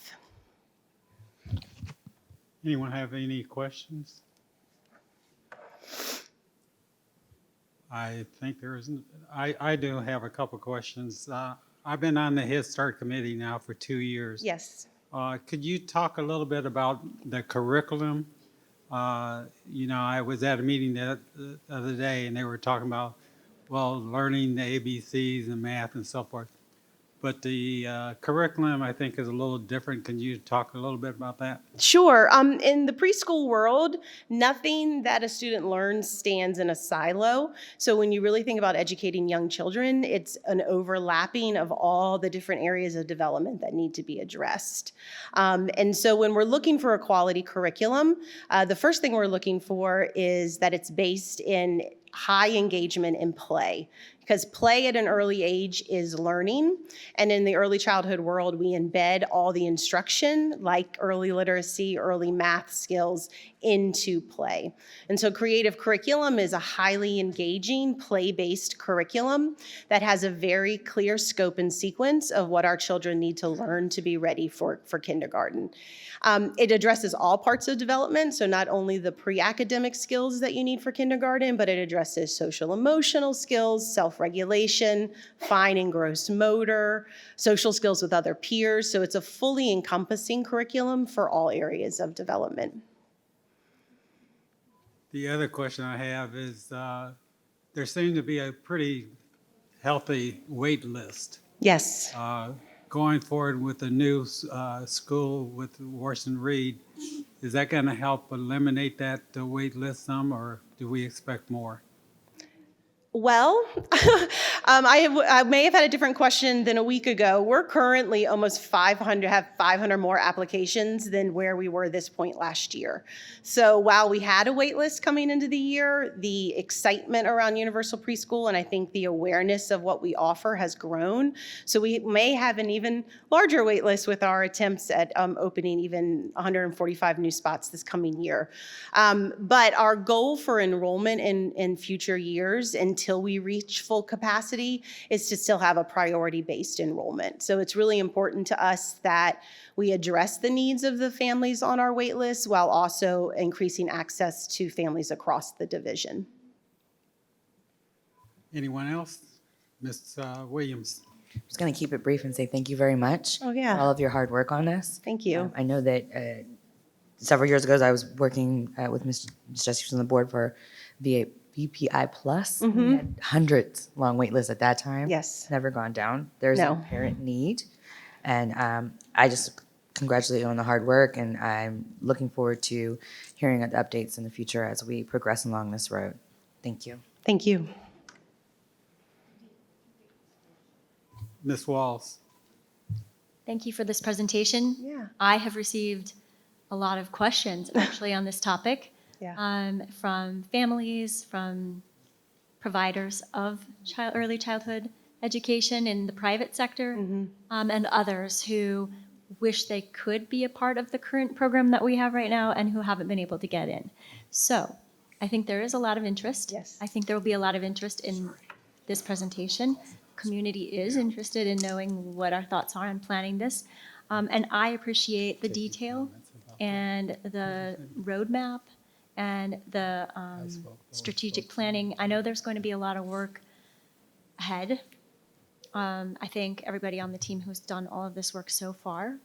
And I also know for our data analysis team who are going to be watching birth rates and demographics and how many kids come to kindergarten, I'm sure that's a factor Yes. as well, right? Because we kind of have an idea of how many parents choose to enroll in our schools for kindergarten as opposed to whatever else they decide to do. So I do appreciate the effort and the transparency on the planning for this, and I wish to thank you and everybody else on your staff, both of you, who has worked so hard on this. Thank you very much. Yeah. Thank you. Thank you guys very much. As you know, I've spent a lot of time on universal pre-K, and I appreciate all the presentations and the back and forth and the preparation for this meeting and these slides and all of the work you all have done for this. Absolutely incredible, and we truly appreciate that you took into consideration the board's goals, our Elevate 2030, our commitment to this program, a first and only in class type of universal pre-K program in the state of Virginia, in the Commonwealth. You're building it on strong building blocks of Head Start, VPI. We're doing it, I think, in a very thoughtful, methodical way that is responsible both fiscally and from a space capacity standpoint. I think this is very well outlined in the presentation. I truly appreciate it. I think as we talk about, affordability, and we talk about what it means to families, for families with 4-year-olds, this can be a savings of anywhere from $8,000 to $25,000 for that year, based on how you do pre-K or childcare. I think in Prince William County, it's more like $15,000 to $17,000. And so this is a real saving for families, especially for families who are going to have multiple children. This also, one of the other things that really I appreciate about this is that, while some say, well, it's only for 4-year-olds. Well, you're going to save money for that 4-year-old, where you might then start your 2 or 3-year-old in an early program where you couldn't have otherwise. And so this has a lot of unintended consequences that aren't really part of this program that actually have tremendous impact for families across our division in our county. And I really am grateful for the work put in. Dr. McDade, I'm very grateful for the work you've put in on this effort. And so I look forward to supporting this program, making sure it goes. Thank you for the presentation. Thank you. Thank you, Dr. McDade. Thank you, Mr. Chairman. This concludes superintendent time. Thank you. Okay, up next is 1701. Motions in order. Vice Chair Jesse. I move that the Prince William County School Board approve the proposed amendment to the collective bargaining resolution. Do I have a second? Mr. Chairman? Ms. Williams. I second. Any discussion? Mr. Jesse. Yeah, I had a few questions from some people over the last couple of days, and I talked to Mr. Wade about some of them. Can you point out some of the things that we discussed? So, Mr. Anderson, Mr. Jesse's asking that you explain some of the things you guys have discussed on the core issues on the motion tonight. Sure, Mr. Chairman. I think from some of the feedback we've gotten, there's been some confusion about what process this involves. And just to be clear, there are several grievance procedures. There's the state grievance procedure, which has exactly the same process that the amendment would be tonight. There's the grievance procedure in the collective bargaining agreement itself, which was negotiated with PWA and which contains the exact same procedure that we would be adopting, the board would be adopting tonight. And the ULP provision is the only one that has this provision. I think it's also important just to note that we have very few ULP issues. That by and large, by far, the most issues are grievances under the CBA, which is under the exact same process that's being proposed tonight. So I just wanted to clarify that for people, because I think there's some confusion, and it is confusing because they're just different processes. I don't know if there's other questions. And just to my understanding, there's under one hand number of ULP actual cases since collective bargaining started. Yes. Mr. Jesse, did you? Okay, Ms. Williams. Thank you, Mr. Chairman. Mr. Anderson, just to piggyback on that, if you could also speak to, I'm not sure, now we have these are three separate processes. I just want to be clear. And, that's correct. The section there's a lot of confusion about, and maybe you can help clear it up. And I'll say it in my general language, the school boards specifically are very particular about our ability for local control and control over our activities. And there's a lot of, I think, questions around legally binding arbitration. If you could speak to that in reference to what we typically see school boards in the code and anything else that may be relevant with that. Sure, I guess a couple of points on that. For one, this sort of came about when we had a ULP that then pointed out that it was in conflict with Section 5 of the resolution. That section, Section 5A1 on page 4 of the resolution, as amended, states that the resolution shall not be deemed in any way to limit or diminish the authority of the school board to fully manage and direct the operations and activities of the board, of the school division. And the board retains exclusive rights which shall be considered prohibited subjects of bargaining, including the below enumerated rights: to hire, promote, transfer, assign, retain, supervise, evaluate, schedule, and classify all employees, to establish criteria for all such actions and to make the ultimate decision as to which employees such actions will apply. So there was an internal inconsistency that arose between Section 5A and then the section of the ULP that's on the agenda tonight. As for I think the second part of your question, if you could remind me, was?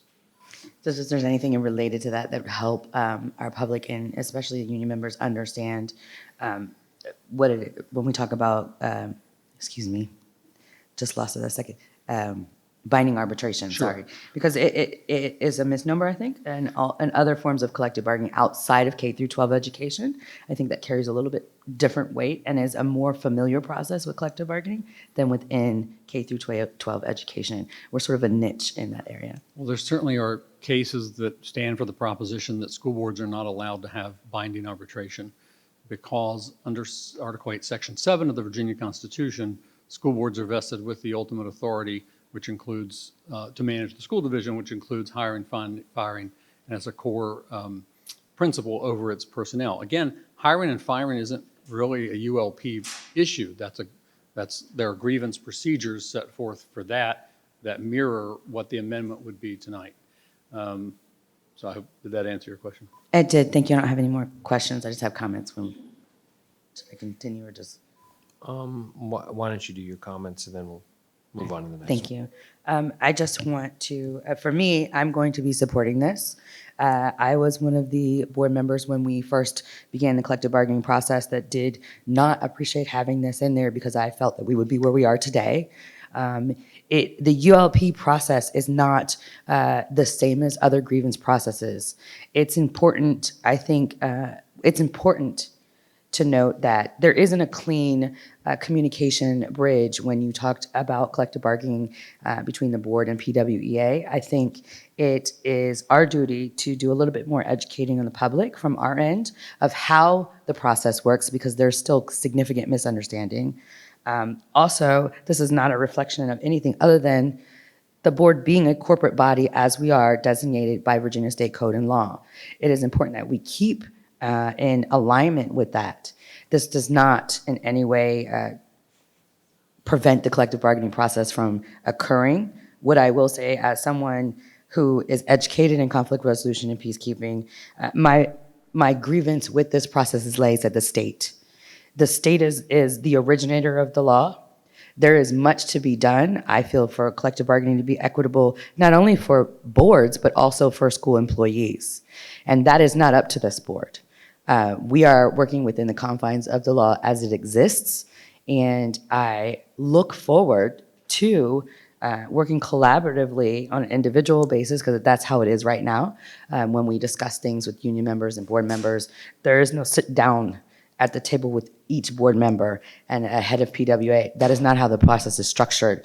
And I do believe that's a misnomer for our public. So I hope that as time goes on, we will all continue to work collaboratively and continue to educate ourselves on this process, how it is unique to K through 12 education, and continue to be collaborative. I appreciate everyone who came this evening to share their opinions, whether it is in favor or not of this amendment, because that is why we're here. I hope that, again, we spend time staying updated on the law and continuing to have channels of communication that educate not only the board, but our public and union members. Thank you. Ms. Zargarpur. I don't think it'll come too much as a shock or surprise. I'm not going to support this. But what I would like to see in the future is that we find a way that for PWEA to be able to have discussions with the school division, because even if it's something that falls within the letter of the law, the discussion is an important part of building the relationship and having the so-called seat at the table doesn't feel like a seat when you're not having the conversation. So that's where I stand this evening. Who was it, Erica or what is that? Wilk? Mr. Wilk. I'm with Lisa on this. I think this will destroy any type of rapprochement we would have with collective bargaining with the union at this time. I look at the timing of this. and I would be more amenable to looking at this and having collective collaborative meetings before we move forward with some type of change like this. You know, I heard a colleague mention about educating and talking this through and stuff like that. And I do agree that is important with this amendment and such, but if that is the case, then I think there could be a delay in looking at this before we actually get into bargaining and such. So that's my position. Ms. Tredenik. Well, I wasn't here when we voted this into place, and I continue to believe that this has caused us more problems than good, coming to this agreement. And for 153 years, I believe, is what we figured out, Prince William County Schools ran without it. And I still am anti-collective bargaining. I've never been quiet about that. I've always said it. I'm not supportive of this, and I think that we're sitting here because of this, and it's taking up time and space of things that we should be dealing with. And so again, I'm not for this. I think it was a poor decision, and I think we've had to talk about this way too much, and that further points to the fact that it was a poor decision. So unfortunately, I don't agree with this, and I am not a fan. Ms. Wall. We have here section 14, unfair labor practices under amendments under consideration. And this section is important.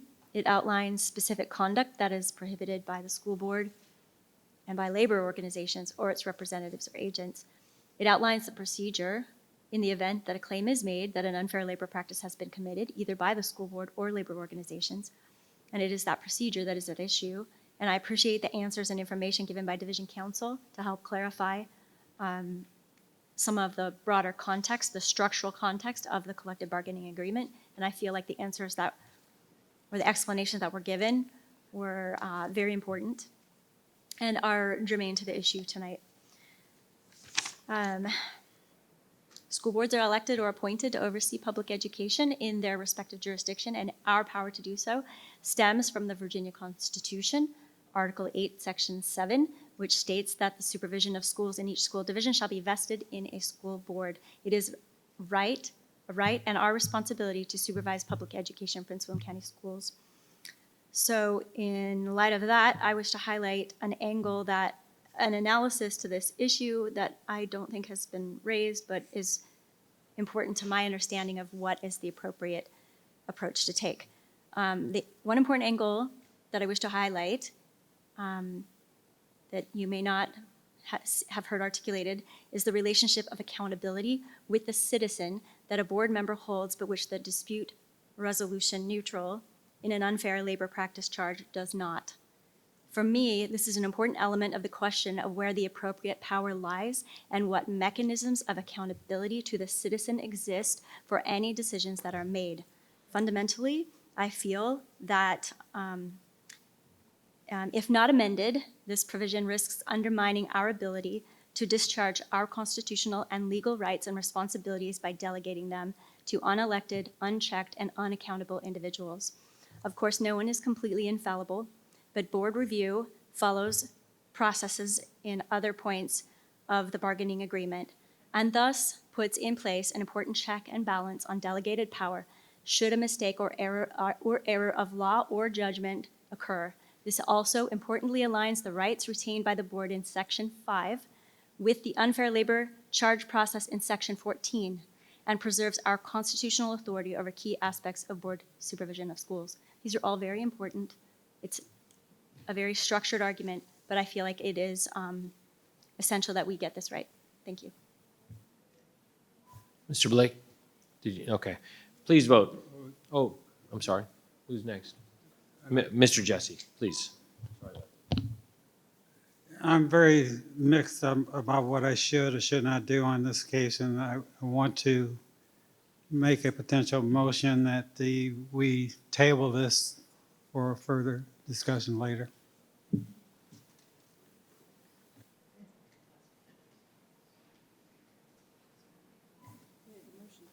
Yeah, so hold on. Mr. Jesse made a motion to table this, and so we have to vote on tabling. Is there a second for Mr. Jesse's There motion to needs to table be a it? second for the table. And is that table it to a date certain, Mr. Jesse, or just table it? Is it, there's a difference between tabling it indefinitely or tabling it to a date certain, I'd like to table it to a date certain. which would be what date? Either Next school year. September 3rd, Yes. which is the first September board meeting 3rd. of the new school year? Pardon? Which is the first meeting of the new school year? Yes. Okay. So the motion is, Dr. Lateef, to table this to a date certain, which is September 3rd, and that's the motion on the floor at the moment. The third is a Thursday. Oh, September 2nd? September 2nd. The first board meeting. Is there a Okay. second for that motion? Is there a second for that motion? Second. Mr. Wilks seconds the motion. Any discussion? Okay. My discussion on this, that I'd like to wrap this up tonight, and I don't think spending any further time on this will change a lot of minds here. And I think to get this sort of wrapped up in this school year, I think is a good idea to do that. So I won't support Mr. Jesse's motion. So at this time, please vote on Mr. Jesse's motion. Are we doing it electronically? Okay.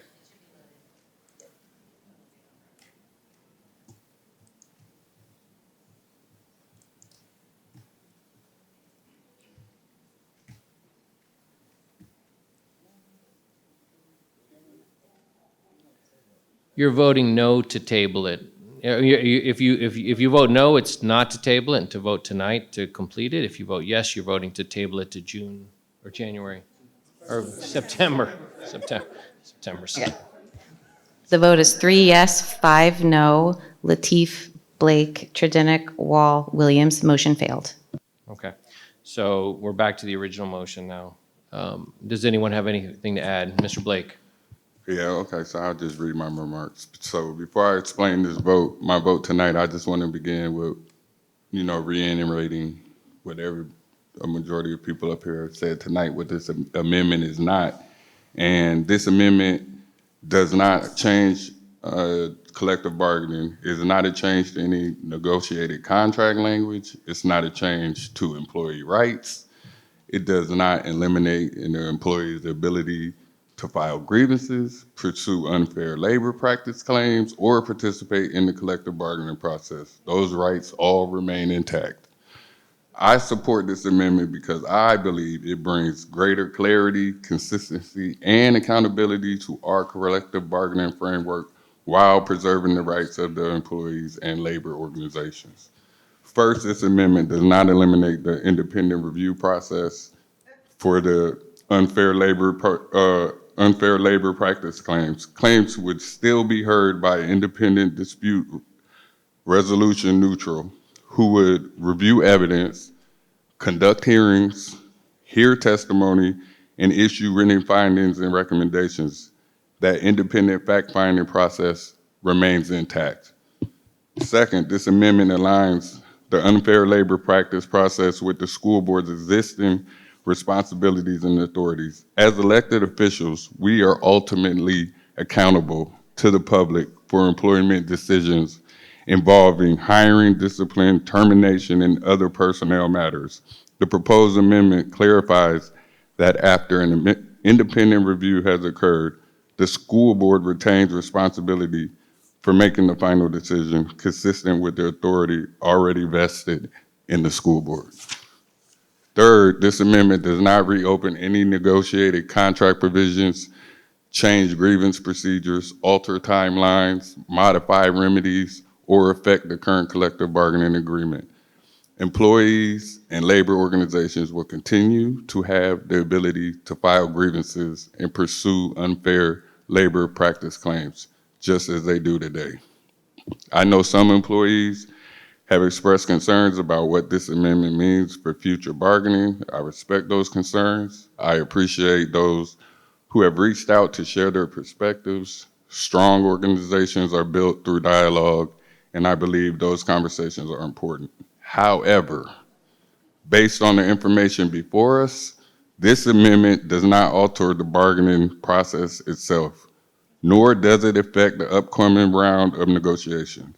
It addresses only the final resolution procedure for unfair labor practice claims arising under the resolution. As a board member, I believe there is value in ensuring that our policies are internally consistent. If the school board retains final authority over employee decisions, then our procedures should reflect that responsibility while still preserving independent review and due process. That is what I believe this amendment accomplishes. For me, this comes down to good governance. We should have processes that are clear, consistent, transparent, and accountable. We should preserve employee rights, maintain independent review, and ensure that the elected body responsible to the public remains accountable for final decisions. Thank you. Vice Chair Jesse. Yeah, I was hoping that the postponement would give us the opportunity to have a discussion with the union. But in all reality, I don't think anything would have changed as far as the way the resolution is written. And I do agree with Mr. Blake. This is something that the school board should do, and I will be voting yes for this. Please vote.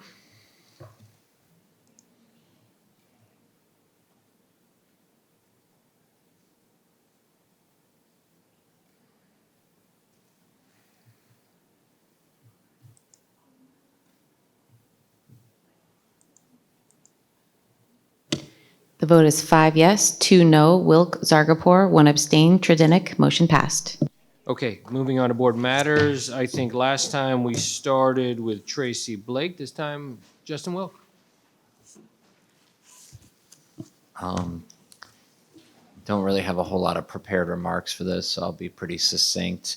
Wrapping up the school year, since this is our last meeting before September for the public, and I just want to thank everyone who's come to the meetings this year, for the parents who've stayed engaged and communicated through emails or through Let's Talk or other methods of communication.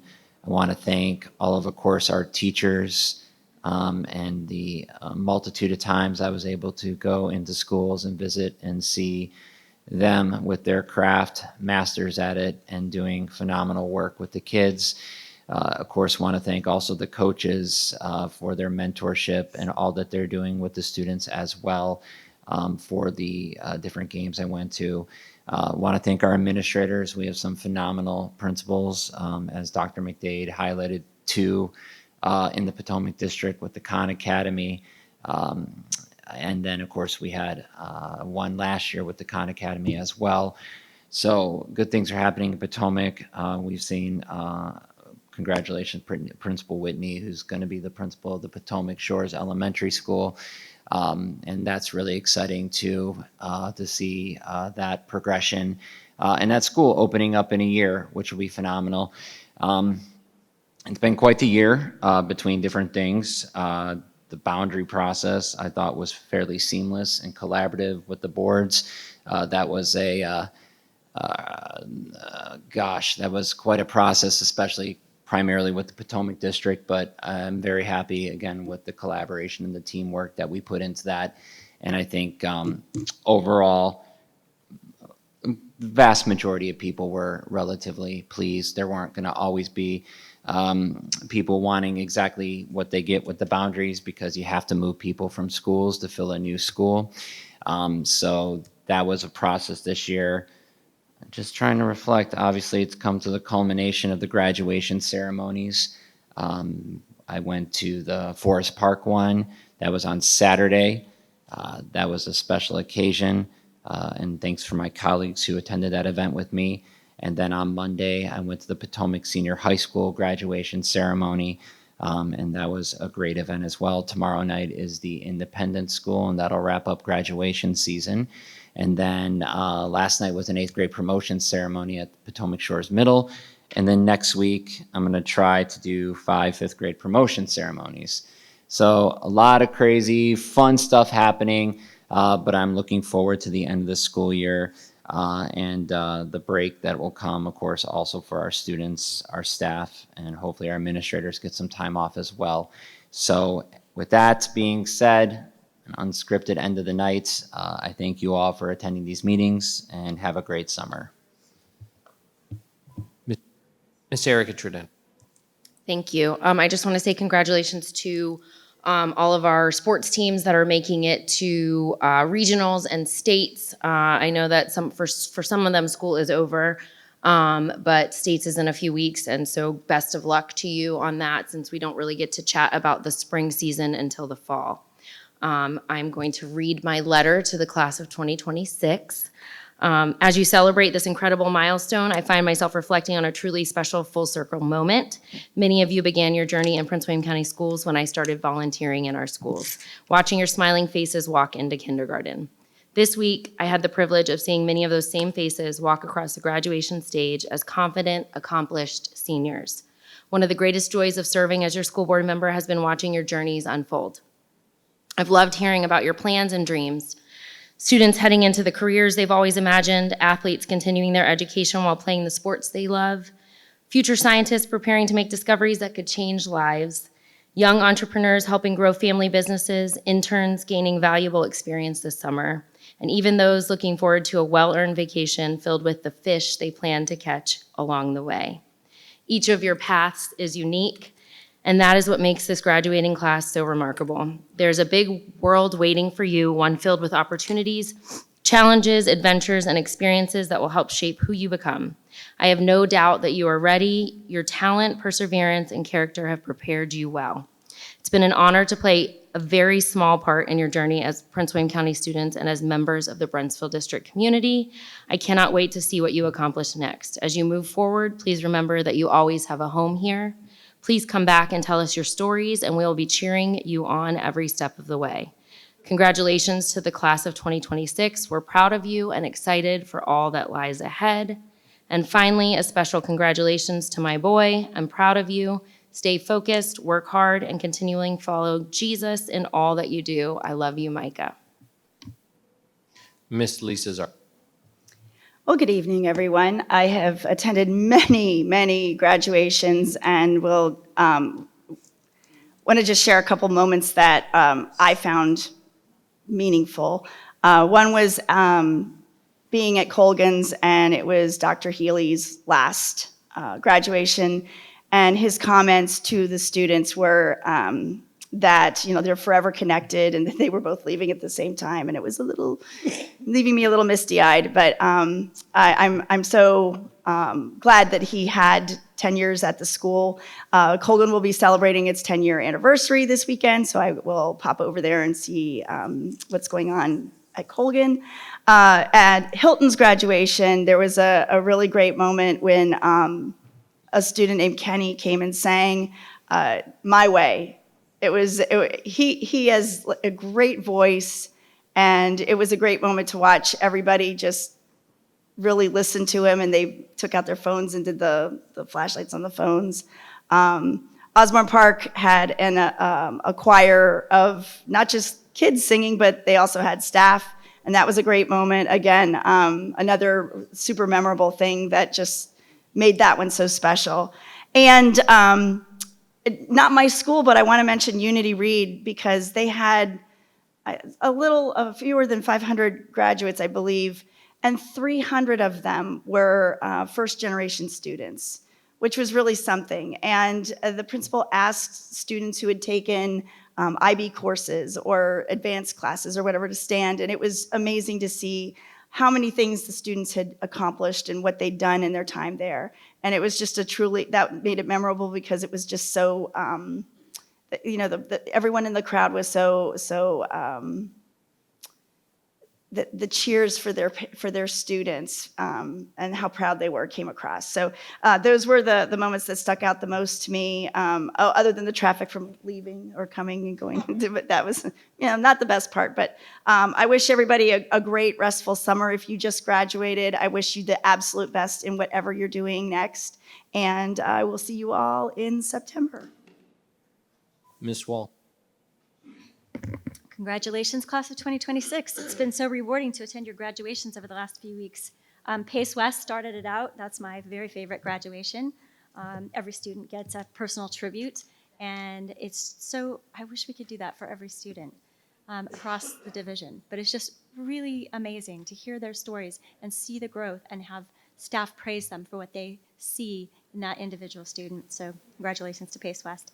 I have been to Brentsville District, Battlefield, Gainesville, Colgan, Osborne Park, kind of the western half of the schools. Every graduation has been awesome. And the speakers have all been so inspirational and excellent across the board. So if you have been to a graduation, you know what I'm talking about. I look forward to Independence tomorrow evening and Thomas Jefferson coming up. Just absolutely awesome. I went to Mustang Mall at Reagan Middle on Monday. Wow, what a crazy day. It was the market day, so all the 8th graders had brought their product to market and they were marketing it to the 6th and 7th graders. And it was outside and the weather was amazing. So nice job, Reagan. The senior walks have been really fun. I've been to some of my elementary schools, Alvey, Gravely, Mountain View, Reagan, and Bull Run. And this is also a really fun tradition that I really missed when I was a new board member in 2020 because we didn't do it. Because, we all know why. I will not say the word. So it's just so fun to see that we have these meaningful traditions. And I spoke a lot about ritual at my last board matters, the importance of ritual, and that's one of the rituals I love. Let's see. My attendance at graduations has caused me to reflect on the way we think of time. And it's really a Western notion to think of facing your future, looking into the future, and seeing the future. Well, nobody really can see the future, right? But in the West, we think of time as a forward-facing exercise on a linear of the past behind us and the future in front of us. But in a lot of Eastern religions and Eastern philosophy, time is the opposite. You face the past because you can see the past. You can see back on days that have already happened, but you can't see the future. So the orientation would be the future's at your back and you're facing the past. And I've thought a lot about this as I've sat in graduations because our graduates are facing their futures and the future is unknown. And they have their whole lives in front of them. And there are so many decisions that are going to be at play in the next decade of their lives. So many people that will come into their lives to help them and guide them. So many important choices that need to be made. It's the most defining decade between 20 and 30 or 18 and 28. So I just want to say to the graduates and their parents, because it's also probably the most difficult time for parents when your kids are going through this defining decade. Stay close, keep communication open, talk to your kids, listen to your kids, and as they move into adulthood, be there beside them, but let them make the decisions as they go forward and learn and grow and become thriving adults. I have last thoughts on time in my remaining 22 seconds. This is a poem. Time flies on wings of lightning. We cannot call it back. It comes and passes forward along its onward track. And if we are not mindful, the chance will fade away, for life is quick in passing, 'tis as a single day. Congratulations, class of 2026. We are so very proud of you. Good night. Ms. Williams. Thank you, Mr. Chairman. As we wrap up our last school board meeting of the academic year, I would like to start off by saying happy Pride Month and happy Juneteenth. Happy birthday to my son, who is a Juneteenth baby. I believe there's a picture. Maybe communications got it up. We'll see, maybe, hopefully. It's coming. There it goes. I just would be very, very remiss if I did not send a special shout out to all who helped pilot Unified Robotics this year. It was a very small pilot program, but it seemed apropos since we celebrated robotics. This is robotics with our special needs and our general education students. For me, that's myself and some of my Fredland babies. It was a very special honor to be a part of the pilot. I just want to take time to thank all of those who participated in it. It was a very interesting year for me. I think I spent 4 or 5 days being a robotics coach, and the amount of work that goes into robotics, it is a sport. A few of our schools have it as a club still, but it is such a tremendous effort, and the reward is amazing. And I just had such a unique and really, from the bottom of my heart, awesome year in working with this pilot for Unified, and I can't wait to see it grow countywide next year for robotics. Really was fun. My godson often participated in Unified programs when he was a student here and did Special Olympics. So for me, it was also an opportunity to say, I also got to touch the Special Olympics torch, which I never thought I would do, but it was even more amazing to share it with the students. So I just want to say thank you to all those who helped pilot that program, especially to Ms. Lowry for all your hard work. Moving on from that, I also want to say congratulations to our student representatives for serving us well. I cannot say it enough. I look forward to working with the new student representatives and undertaking the challenge left behind. And hopefully the new students will also bring forth challenges to keep us accountable and on our toes. I too also went to many graduations. It is one of my favorite times of year this is one of the first years I missed Gov School, but there are so many. We celebrate Gov School, our traditional high schools. Independence is tomorrow. We have nursing and so many other graduations in addition to our promotion ceremonies. They are all truly wonderful. I hope that some of our students will come back in the future and share how their educational experience impacted them as they move forward so that we can continue to have some knowledge transfer and growth and to see and hear firsthand from our students their experiences as they move forward into the future. It's not too late. There are still some summer programs available. I hope if you have not signed up with them, their Parks and Recs offers a plethora of programs in addition to Prince William County Schools. For those who do not know, there are sliding scales available. If you go to a Title I school, there's also financial assistance available too. So please don't count yourself out because of finances. There are options for every level for students who want to continue in the summer. Not last, but I also like to take time again to thank all of those who participated in the naming ceremony for naming selection for Woodbridge the now new Woodbridge Elementary. It is an extreme honor to be able to open the next academic year, the first brand new elementary school in my district in decades. It is a beautiful building, and I am so excited for the upcoming school year. I know that the neighboring school, Fredlin, has plans to work with the elementary school. It's a beautiful building, and we're very, very excited. I know the little ones are to be opening this elementary school, and thank you to all of our staff here at the division level and our staff who will be manning the building. It's going to be an exciting time. Special graduation shout out to Miss Adrian, who will be graduating tomorrow from Independence. It's my goddaughter. And I just want to leave you with saying the academic school year may be over in a few short days, but the work for our board and for our division staff and our teachers does not end because the last day of school is what it is. The board will continue to meet in the summer. Our staff also will continue to work. And so with ending with that, thank you. And every day is a learning opportunity. It is our job that we continue to do so. So thank you. Mr. Blake. Thank you, Mr. Chairman. Good evening. As this is our final board meeting of the 25-26 school year, I'd like to just take a moment to reflect on the many opportunities I've had to engage with students and staff and families since our last meeting. So I attended the Bevel Middle School 7th grade choir performance. I attended field day at Enterprise Elementary. I was back at Bevel again for the National Junior Honor Society induction ceremony. And then I got to come here to the Kelly Building and honor our rising teachers who just graduated from the RTR program. So I was here for that teacher apprentice program recognition. And then I also attended field day at Minnieville.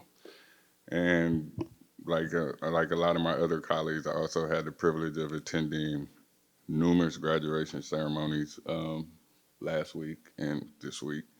I attended Colgan, Forest Park, Hilton, Garfield, and Freedom. So congratulations to the class of 2026.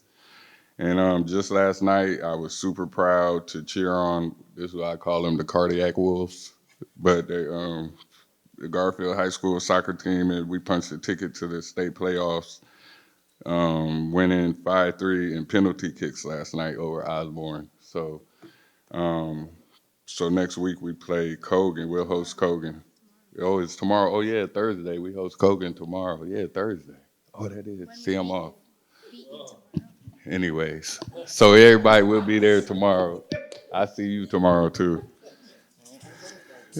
Right. But while each of these events was different, they all represented something larger, and they reflected the journey of our students. So as I reflect on this school year, I'm reminded that student success is never the work of one person. It is the result of teachers who go above and beyond, support staff who keep our schools running, and administrators who lead with purpose and intentionality. Families who encourage their children, and community partners who invest in our schools. Together, we have celebrated achievements, worked through challenges, and continued to create opportunities for our students to learn, grow, and thrive. As we move into summer, I hope families take advantage of the many summer learning and enrichment opportunities that we have available throughout our division.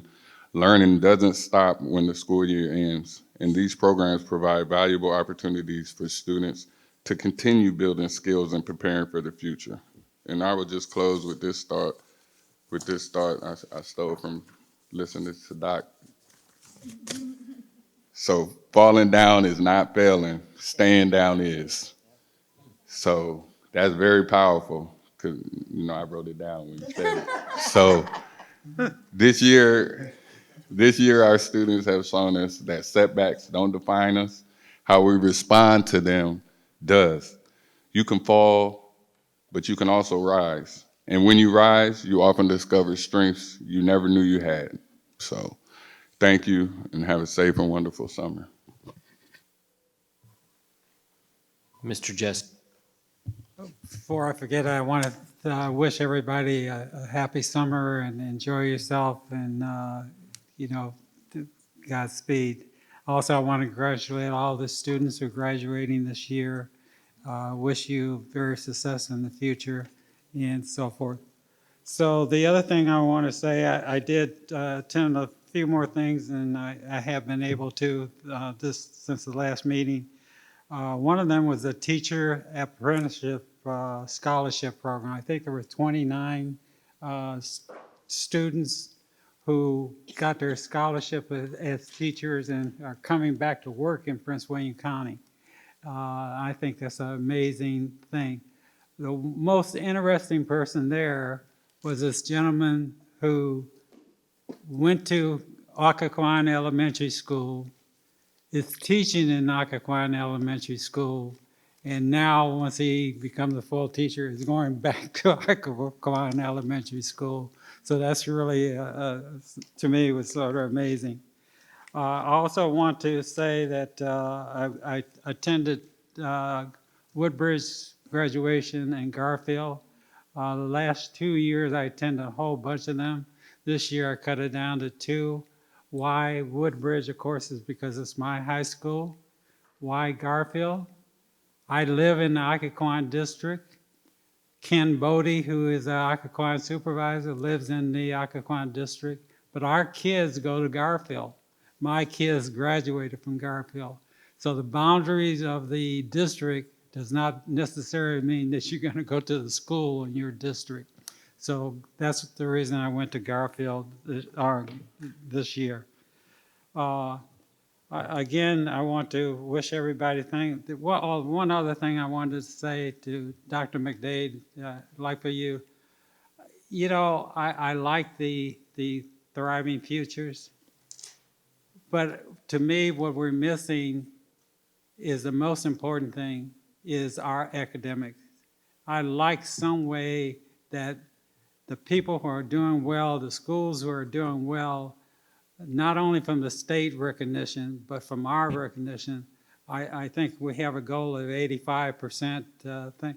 I think we have schools already doing that. Now, somehow, I think we need to make it as exciting coming in here for sports, making it exciting some way for academics. So that's my 2 cents. I'm sticking to it. Thank you, Mr. Jesse. Well, I'm going to leave this time for just thank yous. First, I want to thank the citizens of Prince William County for trusting the school board with the most valued asset in this county, and that's our children and our school division. I want to thank our incredible faculty for taking us through another school year and getting our students across the finish line, no matter the challenges those students faced. They depended deeply on our faculty and our teachers and our administrators and everyone in our buildings to make that happen. I want to thank our families for trusting this school division with their children. We are grateful for that, and we continue to honor that responsibility with everything we have. I know this school board, and I've had an opportunity to work with them.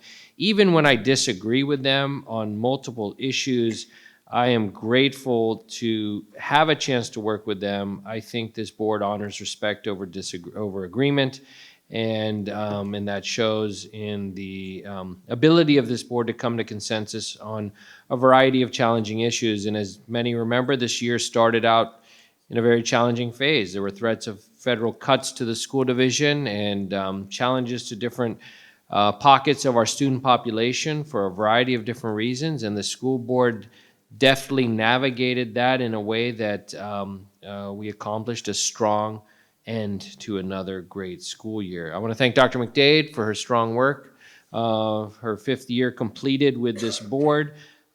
Tremendous success, a completed first strategic plan and a launch of a new strategic plan.